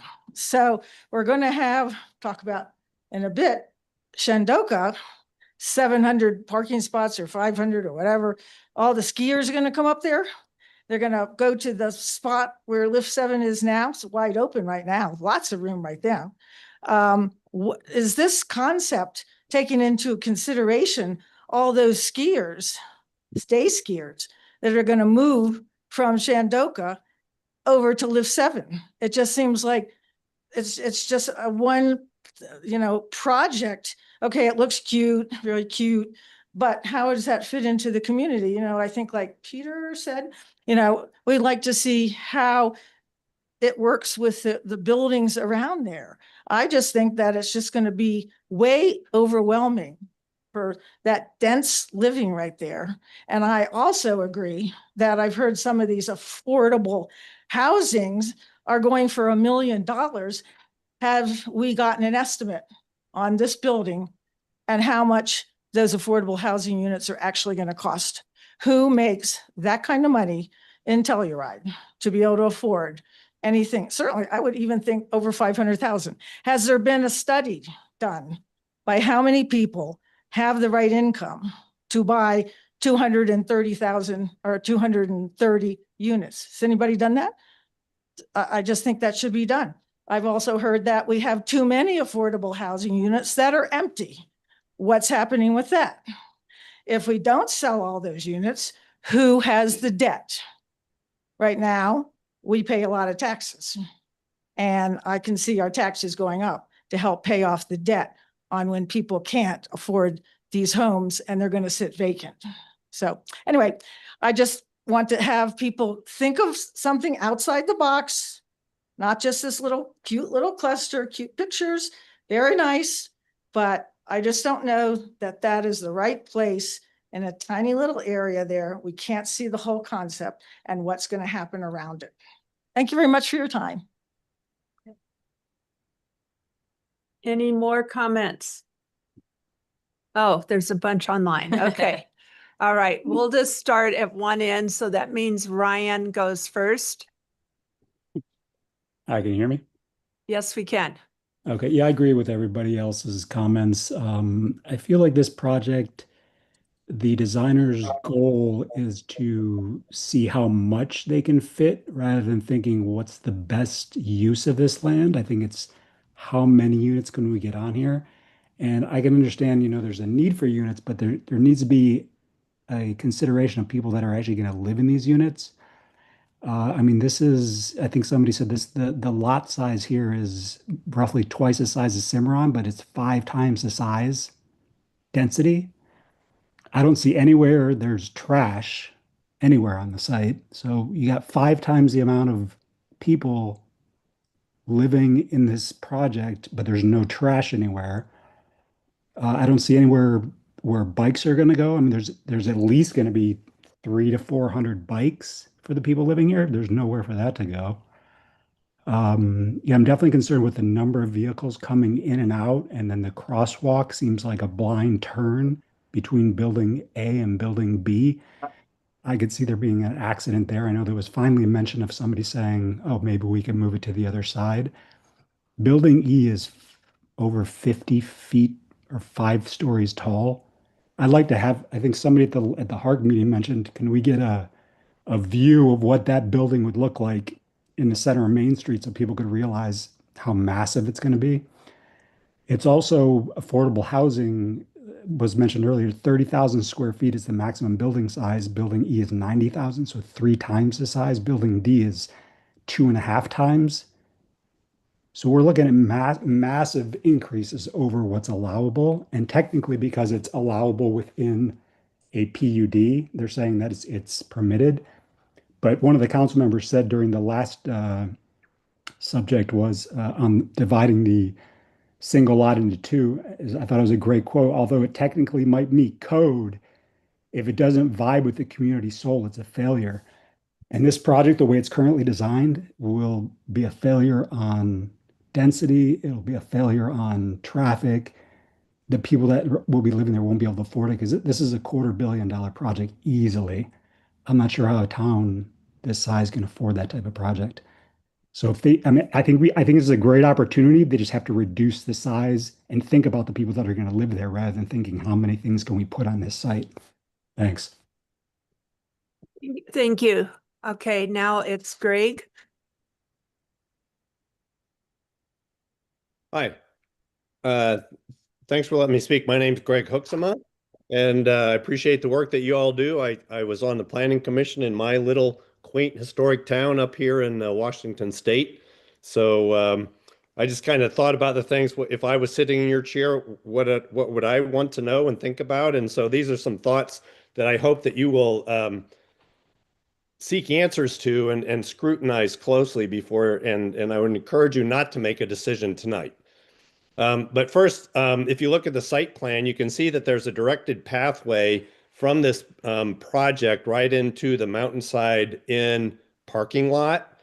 And certainly the pedestrians and bikers from that end of the building are going to use that as a preferential way to use Davis Street to cross the river, especially if they work at that end of the town. That's something that I think needs to be looked at. I think that there needs to be a clear understanding. If you look at the proximity of building E and F to the backside of the buildings at the Mountainside Inn, how much space is actually between those buildings. The young lady that was presenting was talking, as I'm glad, about pedestrian circulation and light penetration and all that stuff, but that is an incredibly crowded corner up there. And I would submit that the pedestrian circulation there and the natural lighting is going to be a problem, not just for this project, but for the Mountainside Inn that has been there for, I think, 50 years. One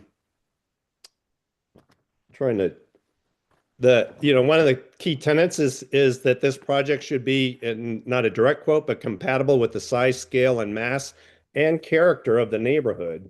And it will completely take away another quote from the woman that presented, who said, this project will create a connection to the mountain, which is some along lines of near and dear to the heart of what Telluride is all about. I would say that it will completely take away any connection for the people that are staying in the Mountainside Inn.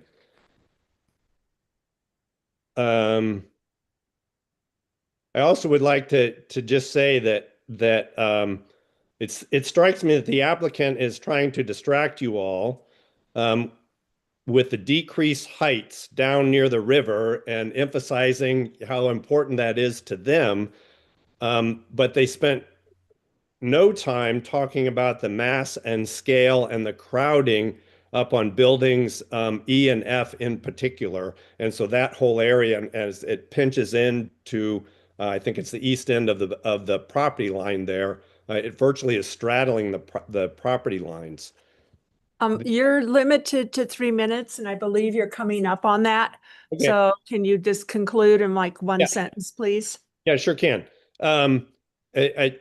and to quote Becky Zimmerman earlier, when she's talking about dividing building D into 4 buildings and it's misleading for what one will actually see, I would just say that those perspectives those architectural perspectives that they provided for you all took the most favorable looks at this building and showed you how wonderful and open it all appears.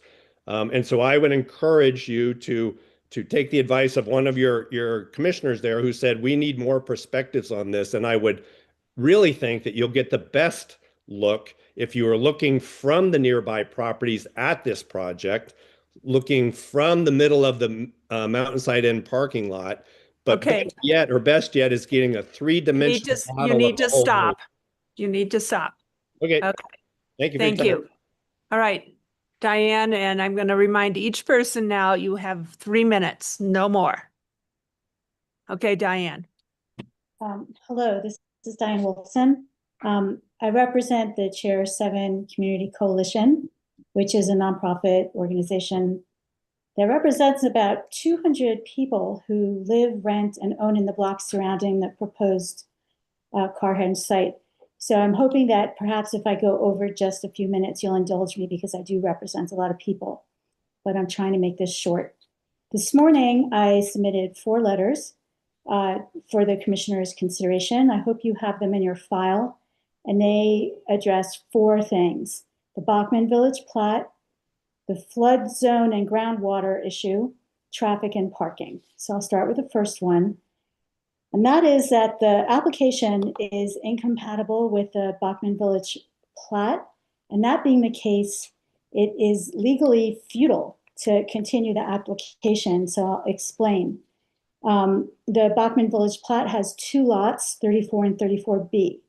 The applicant proposes consolidating these lots in a concurrent application that hasn't been filed yet, but they'll need to. So they're saying they're going to, we haven't seen it yet, but to consolidate those lots requires an amendment of the Bachman Village plat as well.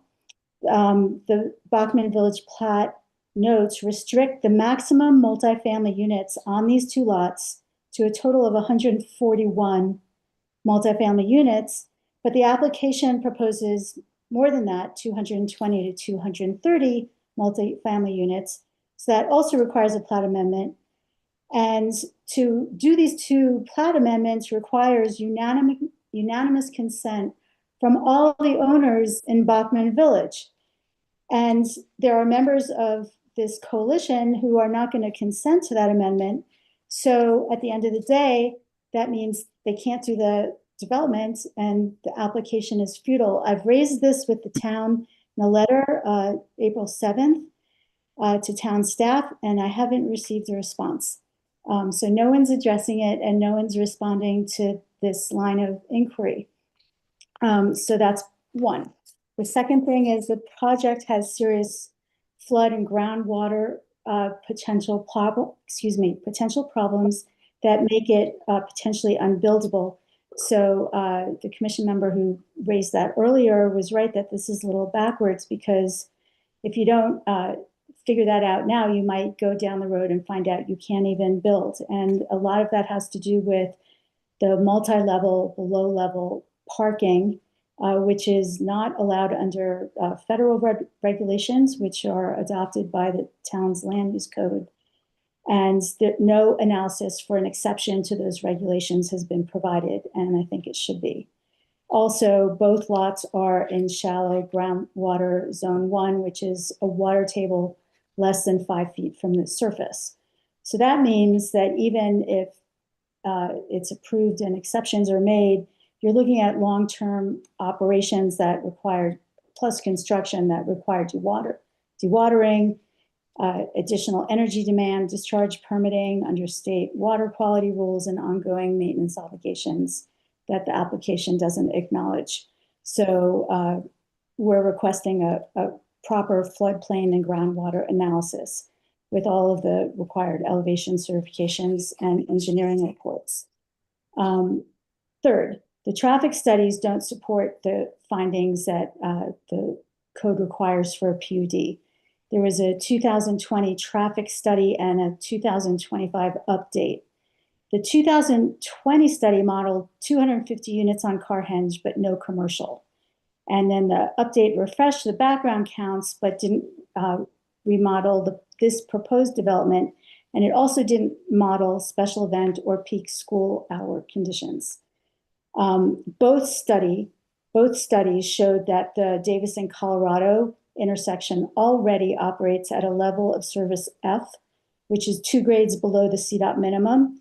And that leads to 174 seconds of average delay in the evening, nearly 3 minutes per vehicle on a single turn.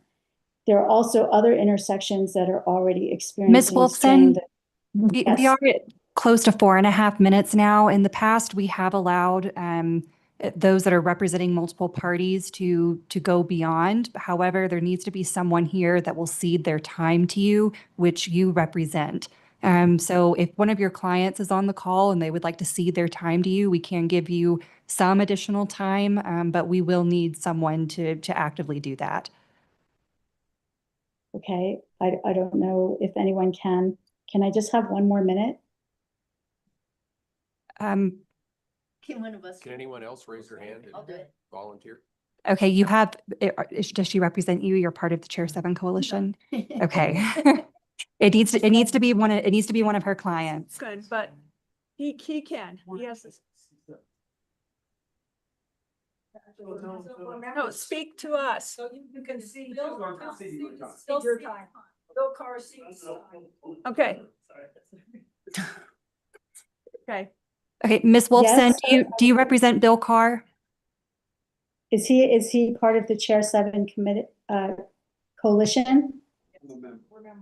Okay, he is in the Because- room and he has ceded his time to you, so he will not be able to make public comment, but you can be given an additional 3 minutes. But we were appreciate already that. at close to 4.5, so at this point, we'll give you a minute and a half. That's great, thank you. Okay, so I was at traffic, and we were talking about the Davis and Colorado intersection that's already at level service F. There are also other intersections that are having problems, and the traffic study recommended various mitigation measures that have not been built, and also said that even those measures were not necessarily going to fix all the problems.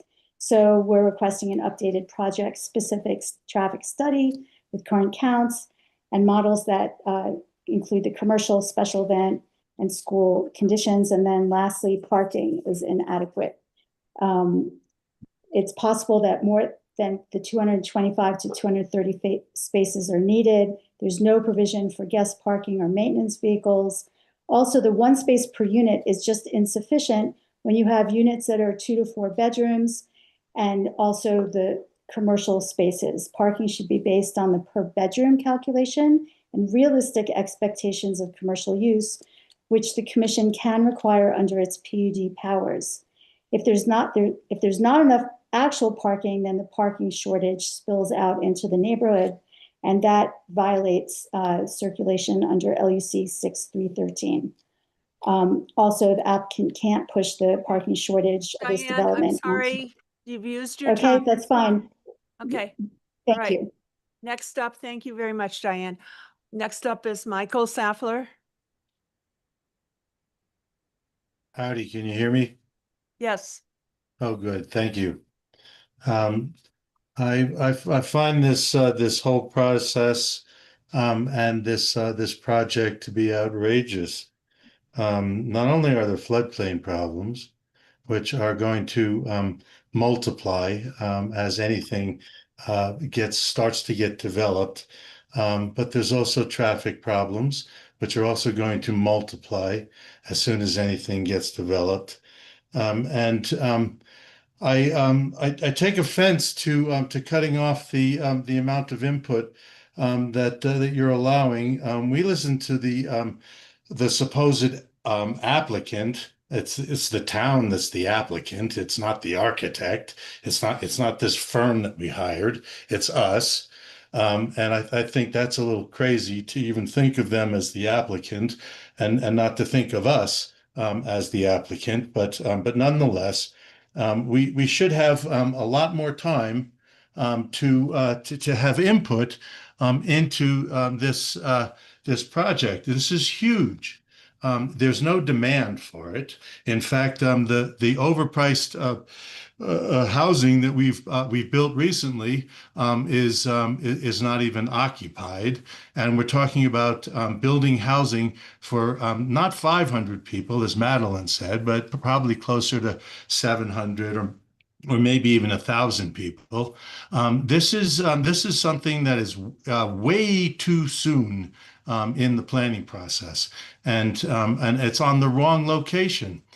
This location, as a former planning commission member myself and as a resident of this town for 50 years, this location is a type of location that at a typical ski area where planners were thinking about planning would be where you would put a hotel, where you would put skier oriented uses and parking, not residential neighborhood.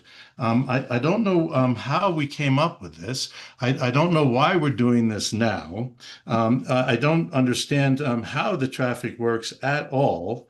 I'm still trying to figure out why we're in a rush. I'm trying to figure out why we're limiting the amount of input. We should have all kinds of public discussions. I talked to people on the street today, and I asked them if they knew this meeting was happening. Nobody knew. Nobody had a clue.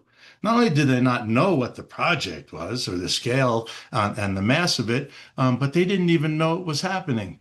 Do us a favor, slow this whole thing down. Let there be a lot more input. Thank you. Bye. Thank you, Michael. Okay, Leslie, you're next.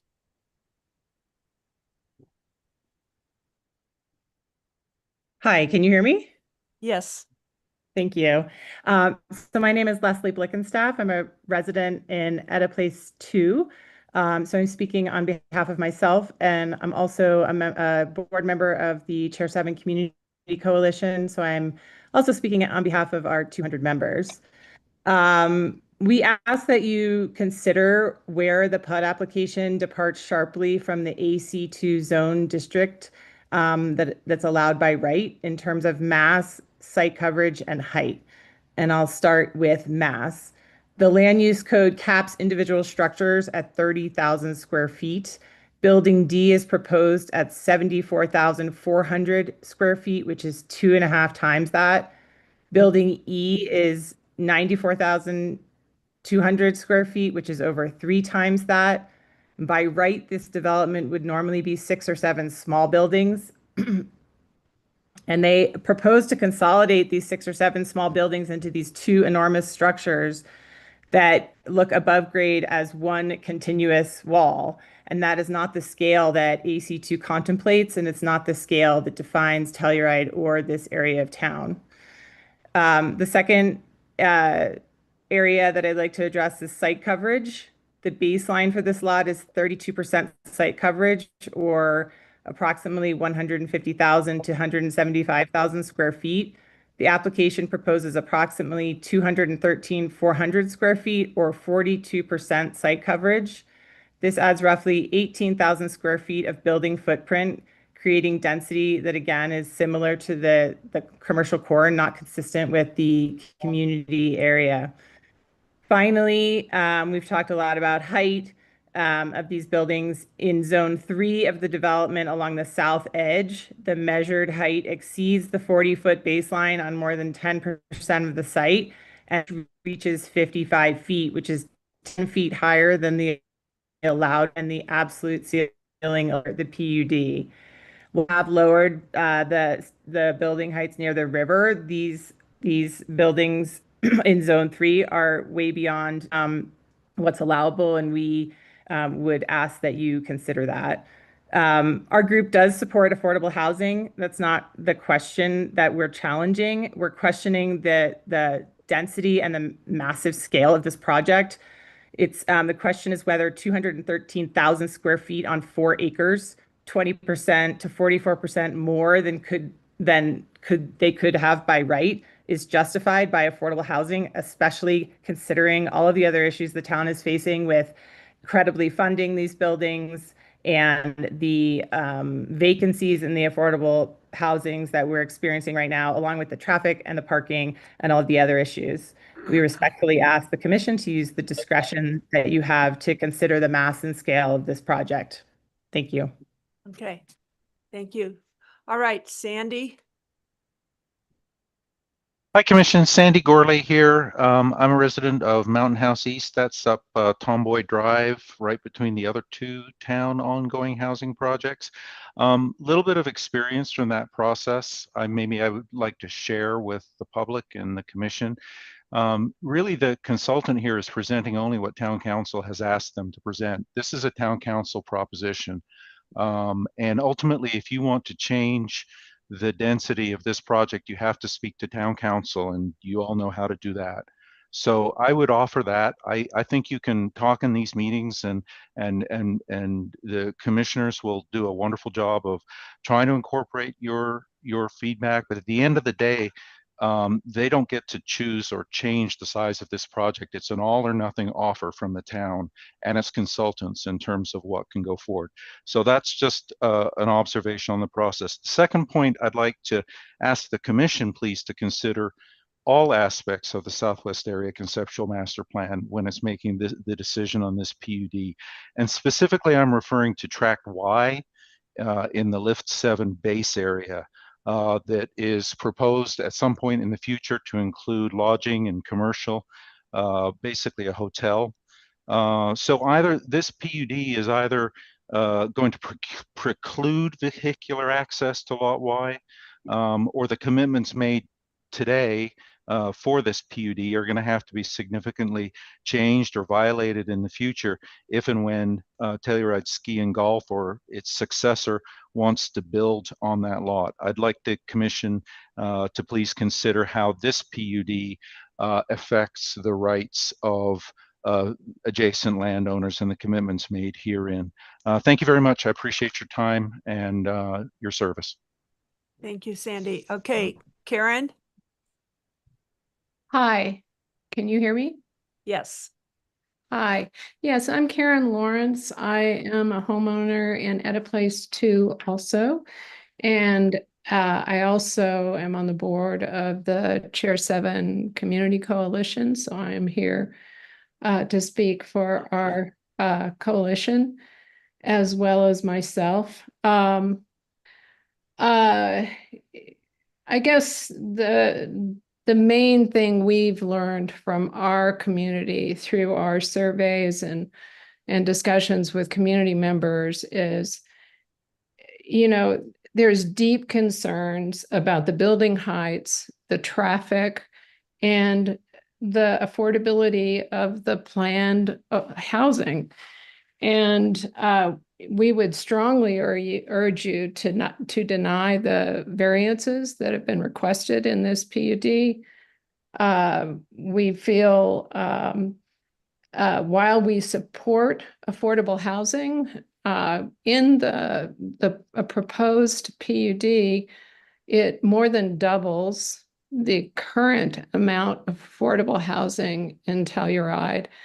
And it appears that there's a significant percentage, it's hard to get precise numbers, but there's a significant percentage of that affordable housing that's currently vacant, at least partially due to unaffordability. And, our community will be sacrificing a lot by adding this much density, this much traffic, and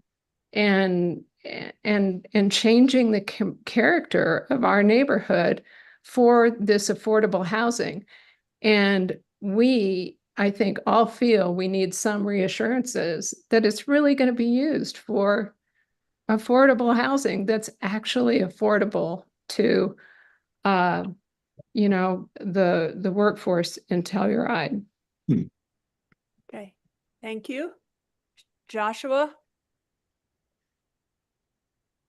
Yeah, Josh Bunch. Really appreciate everyone's help in evaluating these projects. I would echo the thoughts and concerns of those critical of the size and scale of this. I think that what has attracted a lot of us to the town of Telluride is not having a massive development And I don't think that there is anywhere else in town that you would see something that is this size and scale. I think that this, as stated, put anywhere else in town would seem massive. I don't know if there's anything that would rival this outside of the school area. I think along with that would be the infrastructure that would be needed to support such a development. So certainly would appreciate those on the committee, certainly considering notably refining, scaling back this kind of a development to represent what Telluride is today and to maintain that moving in the future. Thanks so much. Thank you. Okay, now Brett.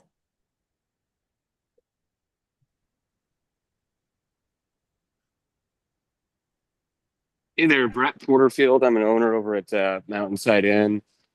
Just had a few comments. I mean, I guess, a project should generally sell itself and not require this much, I guess, gushing on behalf of some of the members of town. And obviously, designers want to sell it. But a lot of these public comments aren't opinions. They're more statements of fact on why this does not work as it's presented. I guess specifically on the requirements for the variances, you mentioned livability, and others have mentioned how the natural lights and less impact on surrounding views for this project matter, but that is not taken into consideration the neighbors, obviously. Circulation, obviously adding 500 plus residents on this side of town, and as it works right now, the main thoroughfare to the east being the Mountainside Inn parking lot puts immense pressure on that. Quality of open space. I'll reference the past presentation a couple of times, but they were talking about preserving trees and preserving character. And here we're talking about demolishing a mountain to put up 50,000 plus square feet of space building within an arm's reach of an existing building on the mountain. And ultimately it's odd that this project got second in line on the agenda when it is the most expensive, most impactful, largest project that the town has ever considered undertaking. And I think a lot of the people on the call here were waiting 2+ hours on the past presentation, hearing about the subdivision of a single lot. So I hope the commission, especially with the amount of recusals on it, takes plenty of time to figure out better solutions for this lot. That's all. Okay, thank you. All right, Eric.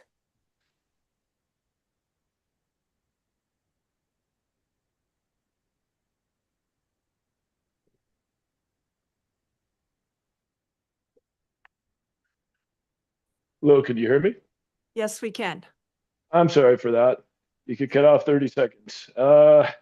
So yeah, thank you. My name is Eric Bierman. I just wanted to comment as well about the mass and scale and density and just sheer size of this project being something that I think is an unknown joker in the deck that could affect that area of town and the town itself in ways that are unforeseeable and would offer the suggestion of undertaking more systemic and rigorous impact studies about various aspects that could kind of balloon out of control. One thing that might have flown under the radar that I was curious about is an economic impact study. I noticed there's commercial space included in this project. So, and people are speaking of vibrancy. I must have heard the word 12 times. So what happens if this really kind of, pushes the boundaries of the economic activity in that quadrant, and then there's a synergistic effect, and there's more growth than the affordable housing is supposed to even keep pace with at the current rate. So it might be a net negative from a macro level. But anyhow, I agree with most of the comments that it is large. I mean, just looking at it, like it just looked like it was really like something beyond what that property could hold. Otherwise, I just wanted to characterize the P&Z committee as an essential part of the whole process. So I wouldn't minimize our public comment here. And I think while the town council ultimately could call anything up and say what it wants and remand things back, I think, P&Z is where the community and, the subdivision of labor of the work of government gets allocated. So I think it's meaningful, and, I appreciate everyone's service on the committee and the people who participated in the meeting. Thank you. Thank you. Okay, is there any more public comment? Okay. There's none online. Seeing none, I will close public comment and I will allow the applicant to respond, hopefully briefly. Yes, very, very briefly, because I just I guess a couple of comments. One is that this proposal, this plan will of course meet floodplain and groundwater regulations as as demonstrated by adjacent properties. So that will be met. We've already talked about there will be a traffic study. It's required as part of the next PUD submittal, which is a preliminary PUD. I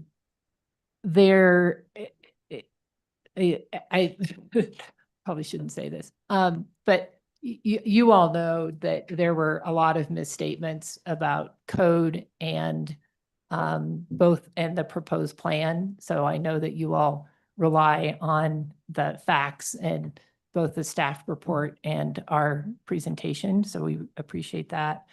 And I guess just in closing, the town has a master plan. It had a lot of community input. This project is delivering on the goals of that master plan. And then further, specifically the recommendations from the Southwest Area Community Plan, which also had a lot of community input. So Okay. Thank you. Thank you. All right, at this time, we will bring it back to board deliberation. Who would like to start? You don't want to start us off, Kathy? I'll let you start if you can, otherwise. Well, we had 15 public comments. I counted. On my list of things to do was to talk to council. Yeah. To find out on this. I am reminded this project falls in sequence, I think, behind Shandoka. I feel with that less concerned about timing. But as I said at the work session a month or two ago, this is a big swing. This is a lot. And there's a lot of concern, and I think understandably. It's ambitious and exciting, but it's a lot. And so that's very clear. All right, Sheriff? Yeah, a lot of my concern is around the circulation on the site and safety, and there's a lot of emphasis in the talking about, or the presentation, sorry, about how it's pedestrian friendly and bike friendly, and then there's a really big road going through the middle of it, and that bridge is going to be very busy and hard to access. And then someone else mentioned this, and I've been thinking about this, is what are the rights of way for people to access the whole circulation in this whole corner of town, and how this fits into that with the volume of people that will be wanting to even the commercial use. And imagine everyone's trying to get to Chair 7, the chair, to go skiing from Shandoka, the new parking. And are they going to go through Cimarron? Is that a right of way? Could Cimarron just put a gate up there, and then people are going to be walking on the river trail and then across this bridge and then to Chair 7 in their ski boots? And there's just, and then imagining families living in this corner and getting to school, there's actually not a safe route to school from this location right now, and it hasn't been talked about in the context of this project. In terms of the heights, I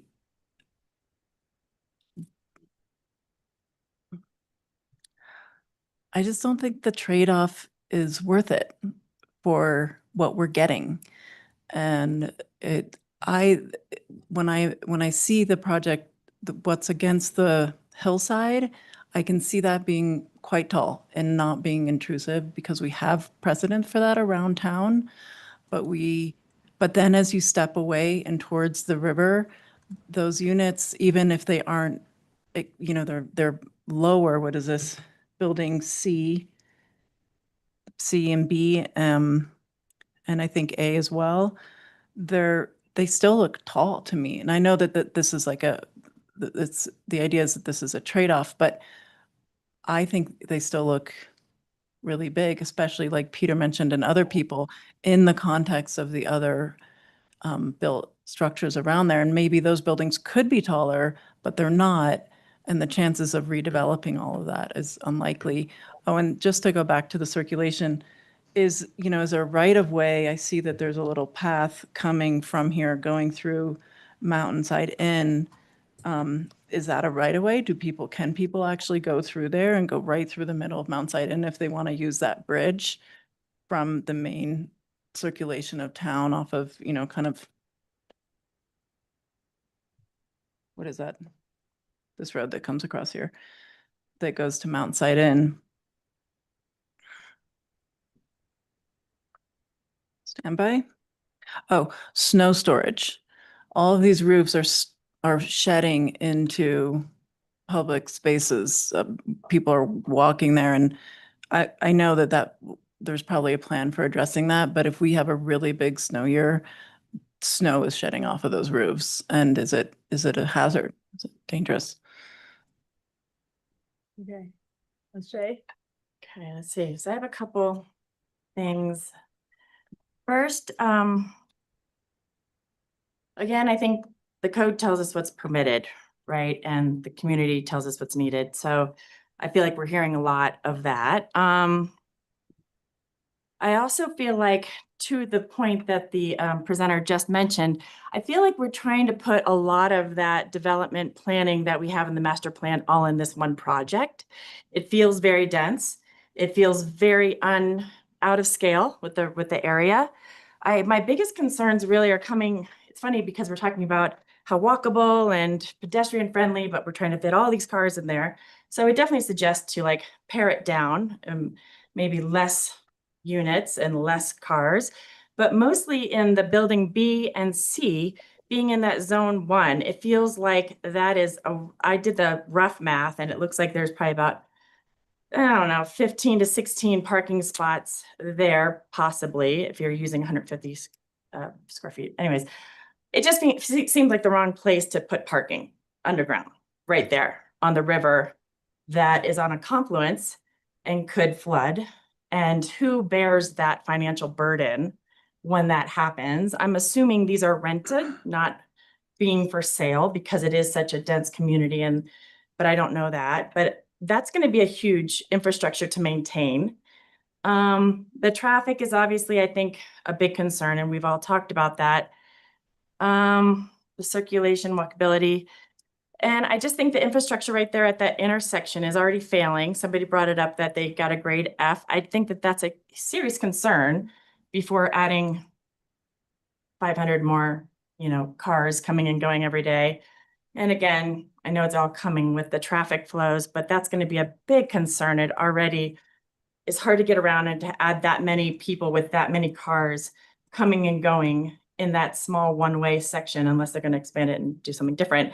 It just feels like an unnecessary development. From what we talked about when it was presented, it was going to come after the parking lot, which I think we estimated like 7 years out. So this feels very rushed and very like it just seems like this is a long way out and there's a lot to be considered here. It feels dense. I know that, you know, it's very important to have affordable housing, but I think it's also very important to preserve our community and our natural resources. And it feels like we're trying to shove a lot into a small 4-acre parcel. So that's where my concerns lie. Okay. I think this is like we're getting the chicken with before the egg. And I think we need to really focus on the Shandoka lot parking structure. And I think when it's half built, we need to come back and pick this up for a preliminary approval or even a conceptual approval, because I think we're going to learn a lot over there. Right now, if we've done a recent study, and I'm not sure how recent, about what kind of units do we need? What kind of tiers are they in? Whether it's tiers for renting or tiers for selling, it's going to be different by the time we get around building this. So it's like, why are we even looking at this right now? At the same time, I really like the palette of materials that has been presented. I think that's great. I like some of the concepts. I don't think our employees need to live in little boxes that have 8-foot flat ceilings and the bedrooms are 10 feet by 10 feet. I'm not asking for that, but I also know as a former builder that every cubic foot counts. So if you can somehow make everything super efficient, and when you're in a hallway, maybe it doesn't need to have, you know, clear story windows lighting it up. That's great, but at what cost and at what impact? Whatever. So I'm very much opposed to what I would like to do tonight is table this until we are halfway through the construction of the, what I like to call the Lot L parking lot, but we can call it the Shandoka. Wait, I should look on our agenda and see what its official name is, parking lot. And I don't think the work we've done is in vain. I just think we'll understand it better. Our currently, our housing system is very, very broken. And I don't know whether we've built the wrong thing at the wrong price, or whether we are attempting to rent things and sell things at the wrong price. But all I know is people want to move out as fast as they move in. And I know that some of the projects that are now 5 or 6 years old, and there's no one else. It's a 100% employee housing project. They've got to pay their own maintenance, and the maintenance is starting to show that maybe they're 10-year-old projects. The maintenance is starting to show that, you know, this might not be an affordable place for people to live. So I think we just need to slow down and table this.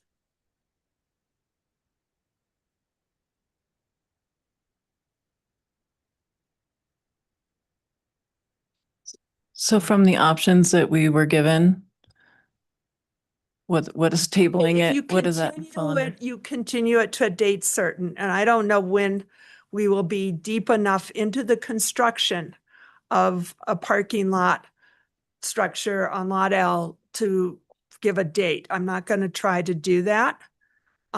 We can deny it. I don't think we need to do that. Or we can approve it. And I think those are our 3 options or 4 options. The last one's approved with conditions. Or approve with, yeah, we can approve it straight. We can approve it with conditions. We can continue it. We can table it. We can deny it.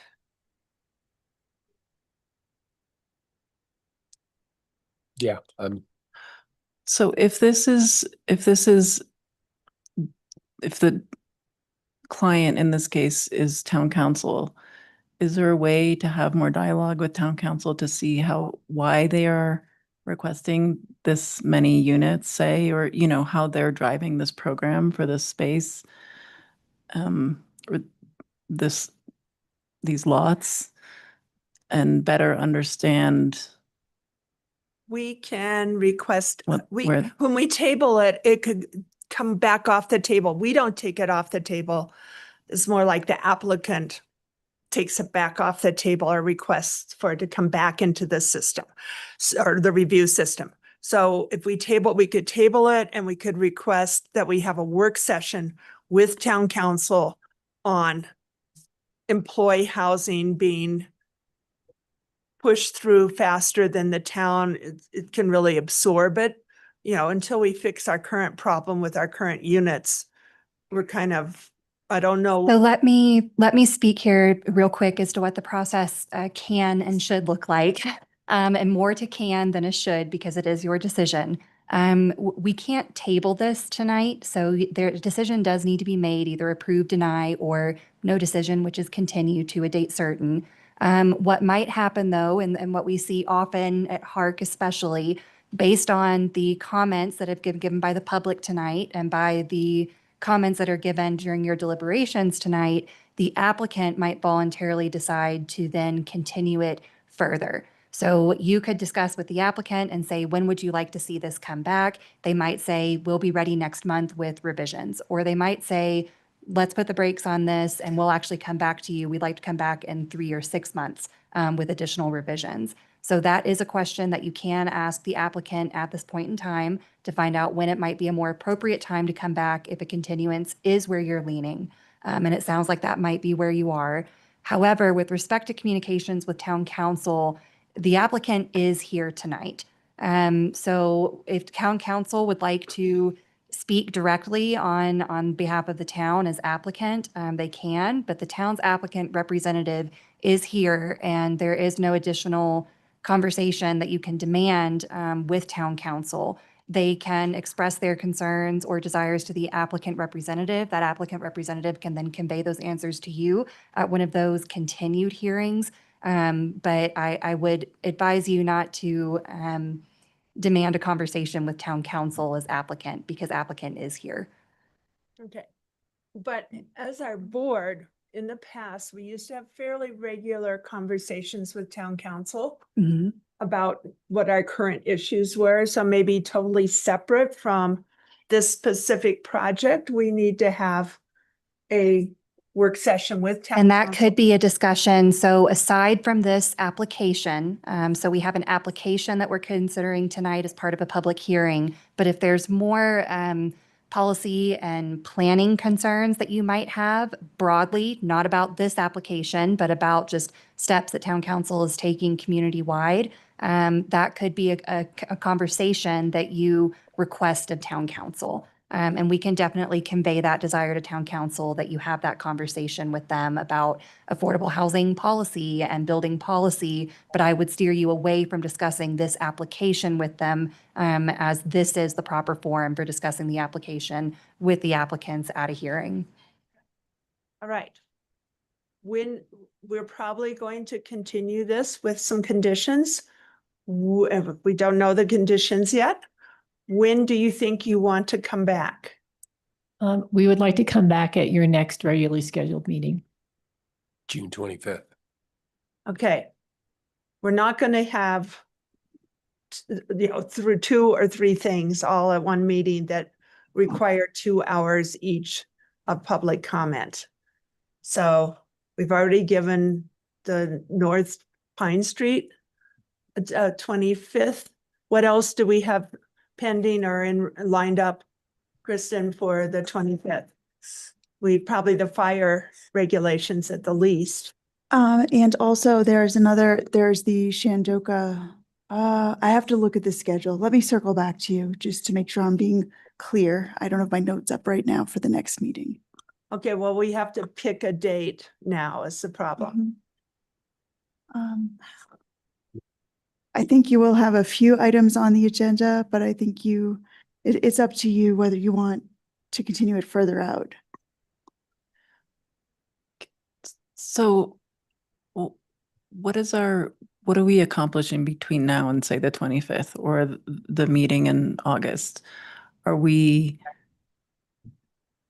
asking for more information? Are we asking them to present something that's lower density or lower height, or? That's where the conditions come in. Right, those are so what are conditions? Maybe that would help We us discuss decide the date. conditions and then we can put a date on it based on our conditions. Sure. I think that's page 6 of 6 Okay. on the Kristen's memo.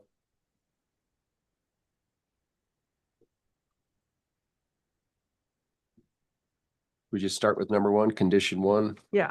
I'll just read it aloud for everybody. Per the PUD, P&Z establishes the maximum allowable height for each of the buildings, seeking variations to dimensional limitations as follows.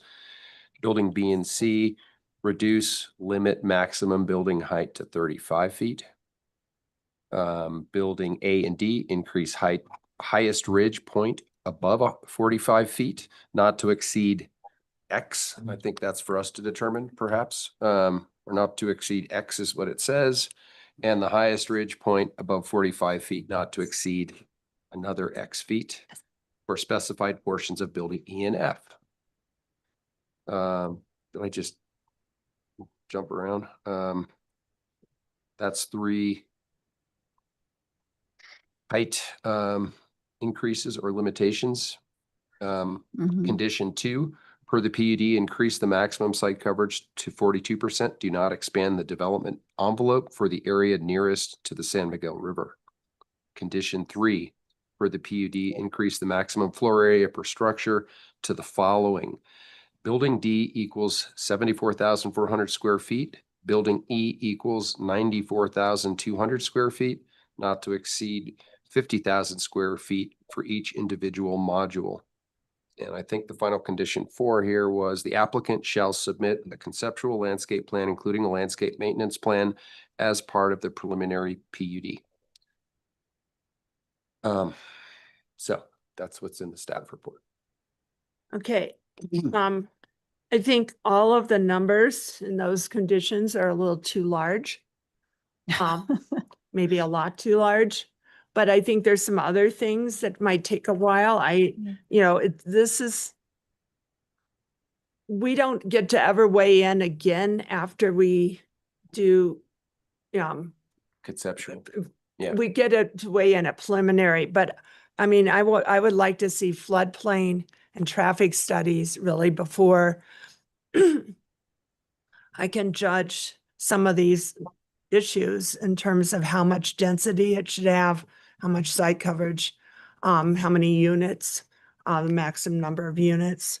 There's some pretty critical studies that I think need to happen. Yeah, if I could just, I kind of finish, the request to continue to the next meeting is really so we have an opportunity to consult with the client.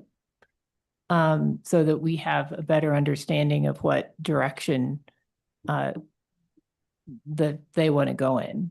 So I think that's the request, to get back in front of you at your next meeting so that we will have more information at that time. Okay, I have a problem with a lot of continuances. We've had projects that managed to go on for about 10 years just based on continuances.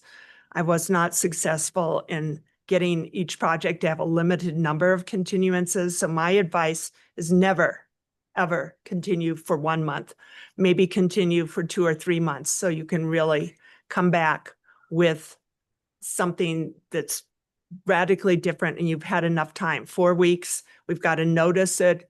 We need to get the letters in that we got today, some of which by accident they didn't get to us sooner. We need, 4 weeks is not a lot of time to turn things How around. about July? July? Okay. I would love to see those things that you just asked for too, though. I think we might have to but I will state again that I really feel like this project needs to be parked maybe by the applicant until we get done and well into the construction of the next review we're about to have of the project, that project. Can I ask a question? Yeah. How pertinent, like, do we have to have conditions, or can we just continue to July and you can confer with your client? No, so you do not have to have conditions to continue. However, usually when something's continued like it's being tonight because there's more information that you would like to see, it's best to provide the applicant with that direction as to what it is that you need that would lead you to making a decision for approval or denial. So just provide that clarity to the applicant so that we can have a productive meeting the next time they come before us. Questions related to that? Yeah. Okay. How long does it take? What do you have any like specific kind of thoughts on traffic or flood analysis or studies? And Can they- how long would that take for, We just did a traffic study, didn't we? But not for this specific project. Okay. I mean, I did one for my own little tiny thing, and I did the field work and just handed it off to the Denver firm. And it still took like 6 months, you know? Sorry, I interrupted you. Yeah, so, okay. Do you want to try? No. Okay, I form a condition or? I will try. I move to continue the conceptual plan unit development for 700 West Pacific Avenue Car Hinge Lot pursuant to Land Use Code 6-307.F based on the staff memo dated May 28th, 2026 with the following, with conditions 1 through 4, but with a reduction in the increases asked for in conditions 1 through 3, and with a condition that we would like to see a preliminary floodplain and traffic study as by July, by the July meeting. Okay. I'll second that. Discussion or what's next? That's next. Wait, Well, discussion. Okay. I don't know that you get to talk to us. She's probably going to ask for clarity, and I think are you asking for clarity on one of those conditions? Yeah. I actually, may I make a statement or recommendation to the group? Yes, but I would let the applicant also respond. So if you want to make. Okay. Yeah. So the statement I would make is if you are continuing it, I can say that I drafted this motion as if you are going to approve it with conditions. And I would think perhaps that you may just want to have your conditions be the additional information you're looking for and not include items 1, 2, and 3, because those are very specific to a decision of approval. And I feel like you're not quite there yet. And that's. I will withdraw my motion. It's okay with me. Start over. Okay. I move to approve the conceptual plan unit development for 700 West Pacific Avenue Car Hinge Lot pursuant to Land Use Code 6-703. Hey, Kathy, you said move to approve. Oh, I move to continue. So sorry, I'm Sorry. back up. Move to Miss that? continue to our July meeting pursuant to Land Use Code 6-307.F based on the staff memo dated May 28th, 2026. Information and public testimony heard at our meeting tonight, and with direction to reduce site coverage, reduce floor area, and to reduce height, and to provide at least a preliminary floodplain and traffic study. Second that. Do we have a date on the July meeting? 25th. 25th. Reduced by how much? I'm just saying reduce because I don't know. Wait a second, I have to check the date. Hold on one moment. I think, Is there a way to say to, you want to say significantly reduce? well, what if we didn't approve any increases and the project was within the allowable heights and densities for the land use code? So I would remind you that this is just conceptual right now, and this is a continuance. So I would steer you away from making any decisions about what this conceptual PUD might ultimately look like right now as part of this decision to continue, and just provide direction as to what additional information it is that you need at the next meeting in order to make a decision.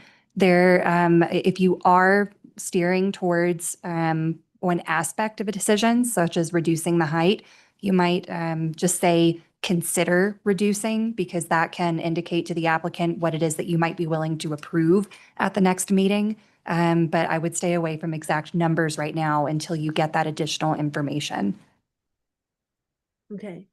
I also need to clarify the date. I apologize. I had the June date in my head, but the July date is July 23rd.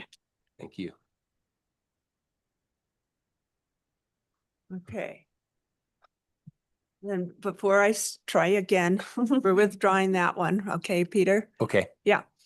Do we want to ask for reductions in which of the things they're asking for?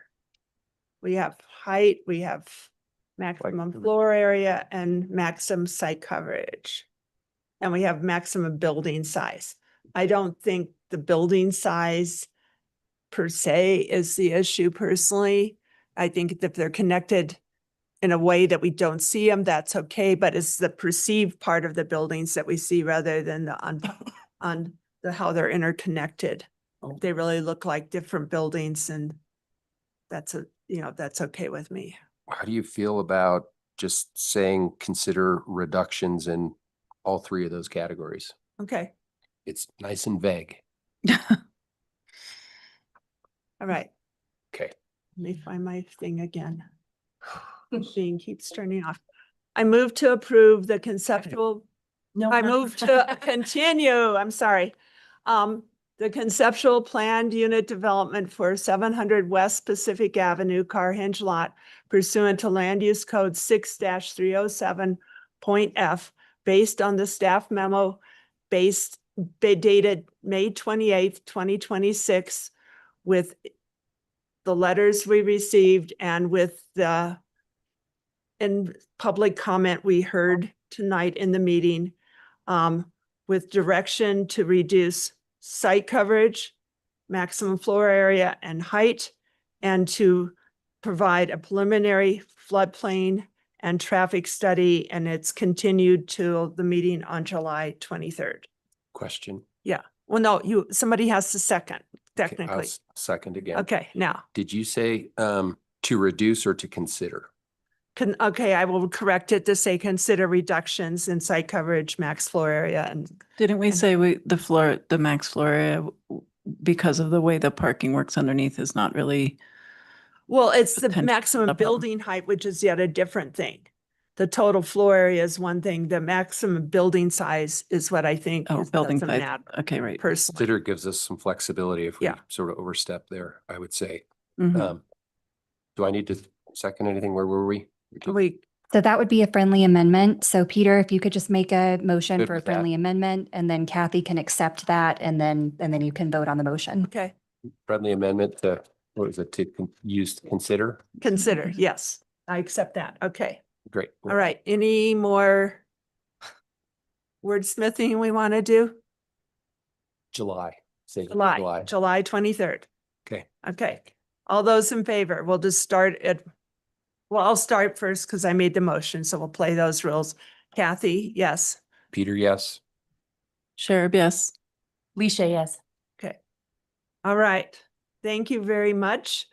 And now we need to bring back our other members and move on to our next item and have a different set of people You need conflict out. Call for a 5-minute break. You want a 5-minute break? Yes, Okay. please. Okay. We'll have a 5-minute break while we regroup and change who's gonna. Okay.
We have a work session. And I'm going to introduce this. The applicant has said that they are interested in continuing, and we appreciate that. So let me go through this and we'll. Project title is Shandoka Lot Redevelopment There's Project. Todd is back. Thank you. Thanks, Todd.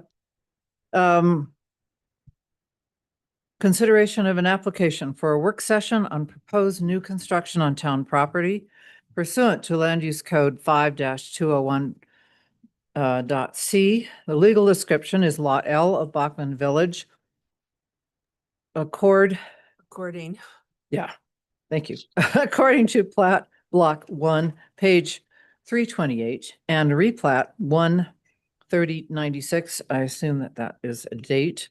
Block 1, page 1991 of lots J and L, dedication block or book, I'm sorry, book 483 P 733 containing 4.07 acres.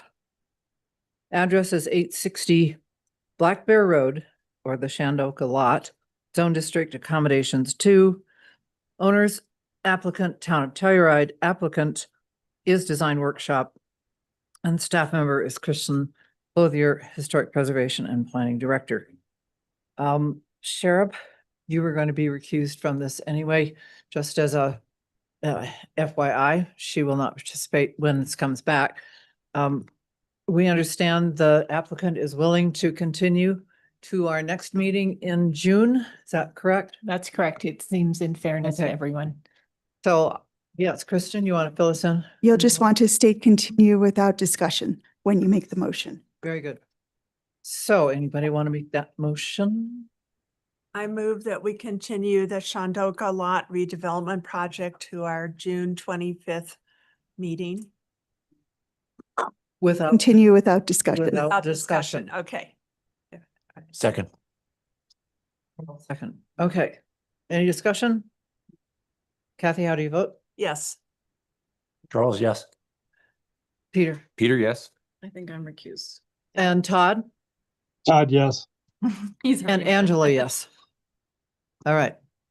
Thank you very much. We weren't going to do board staff discussion, but what I will tell you, one time in the past, when we've had heavy workloads, because we want the town projects to go as fast as they really can, we hear them before we hear other projects. So that if we run out of time and energy, it's a private sector project that gets pushed back. I think Lance can remember when we did that, and I don't think there's any legal reason why we can't prioritize our agendas that way. Largely because of the amount of public comment likely on our projects. Thank you. Okay, so, and the other thing I'll say is we should all take this one with us because I don't think there'll be changes before our next meeting, and not recycle the Shandoka Lot one, so we don't have to have them reprinted. Or if they have made modifications, then only that wants to be inserted. Yeah. Okay, I move we adjourn we could wait 2 minutes and go to 10 at 9:58 p.m. By unanimous. By unanimous consent without discussion. All right, Thank you. there we go.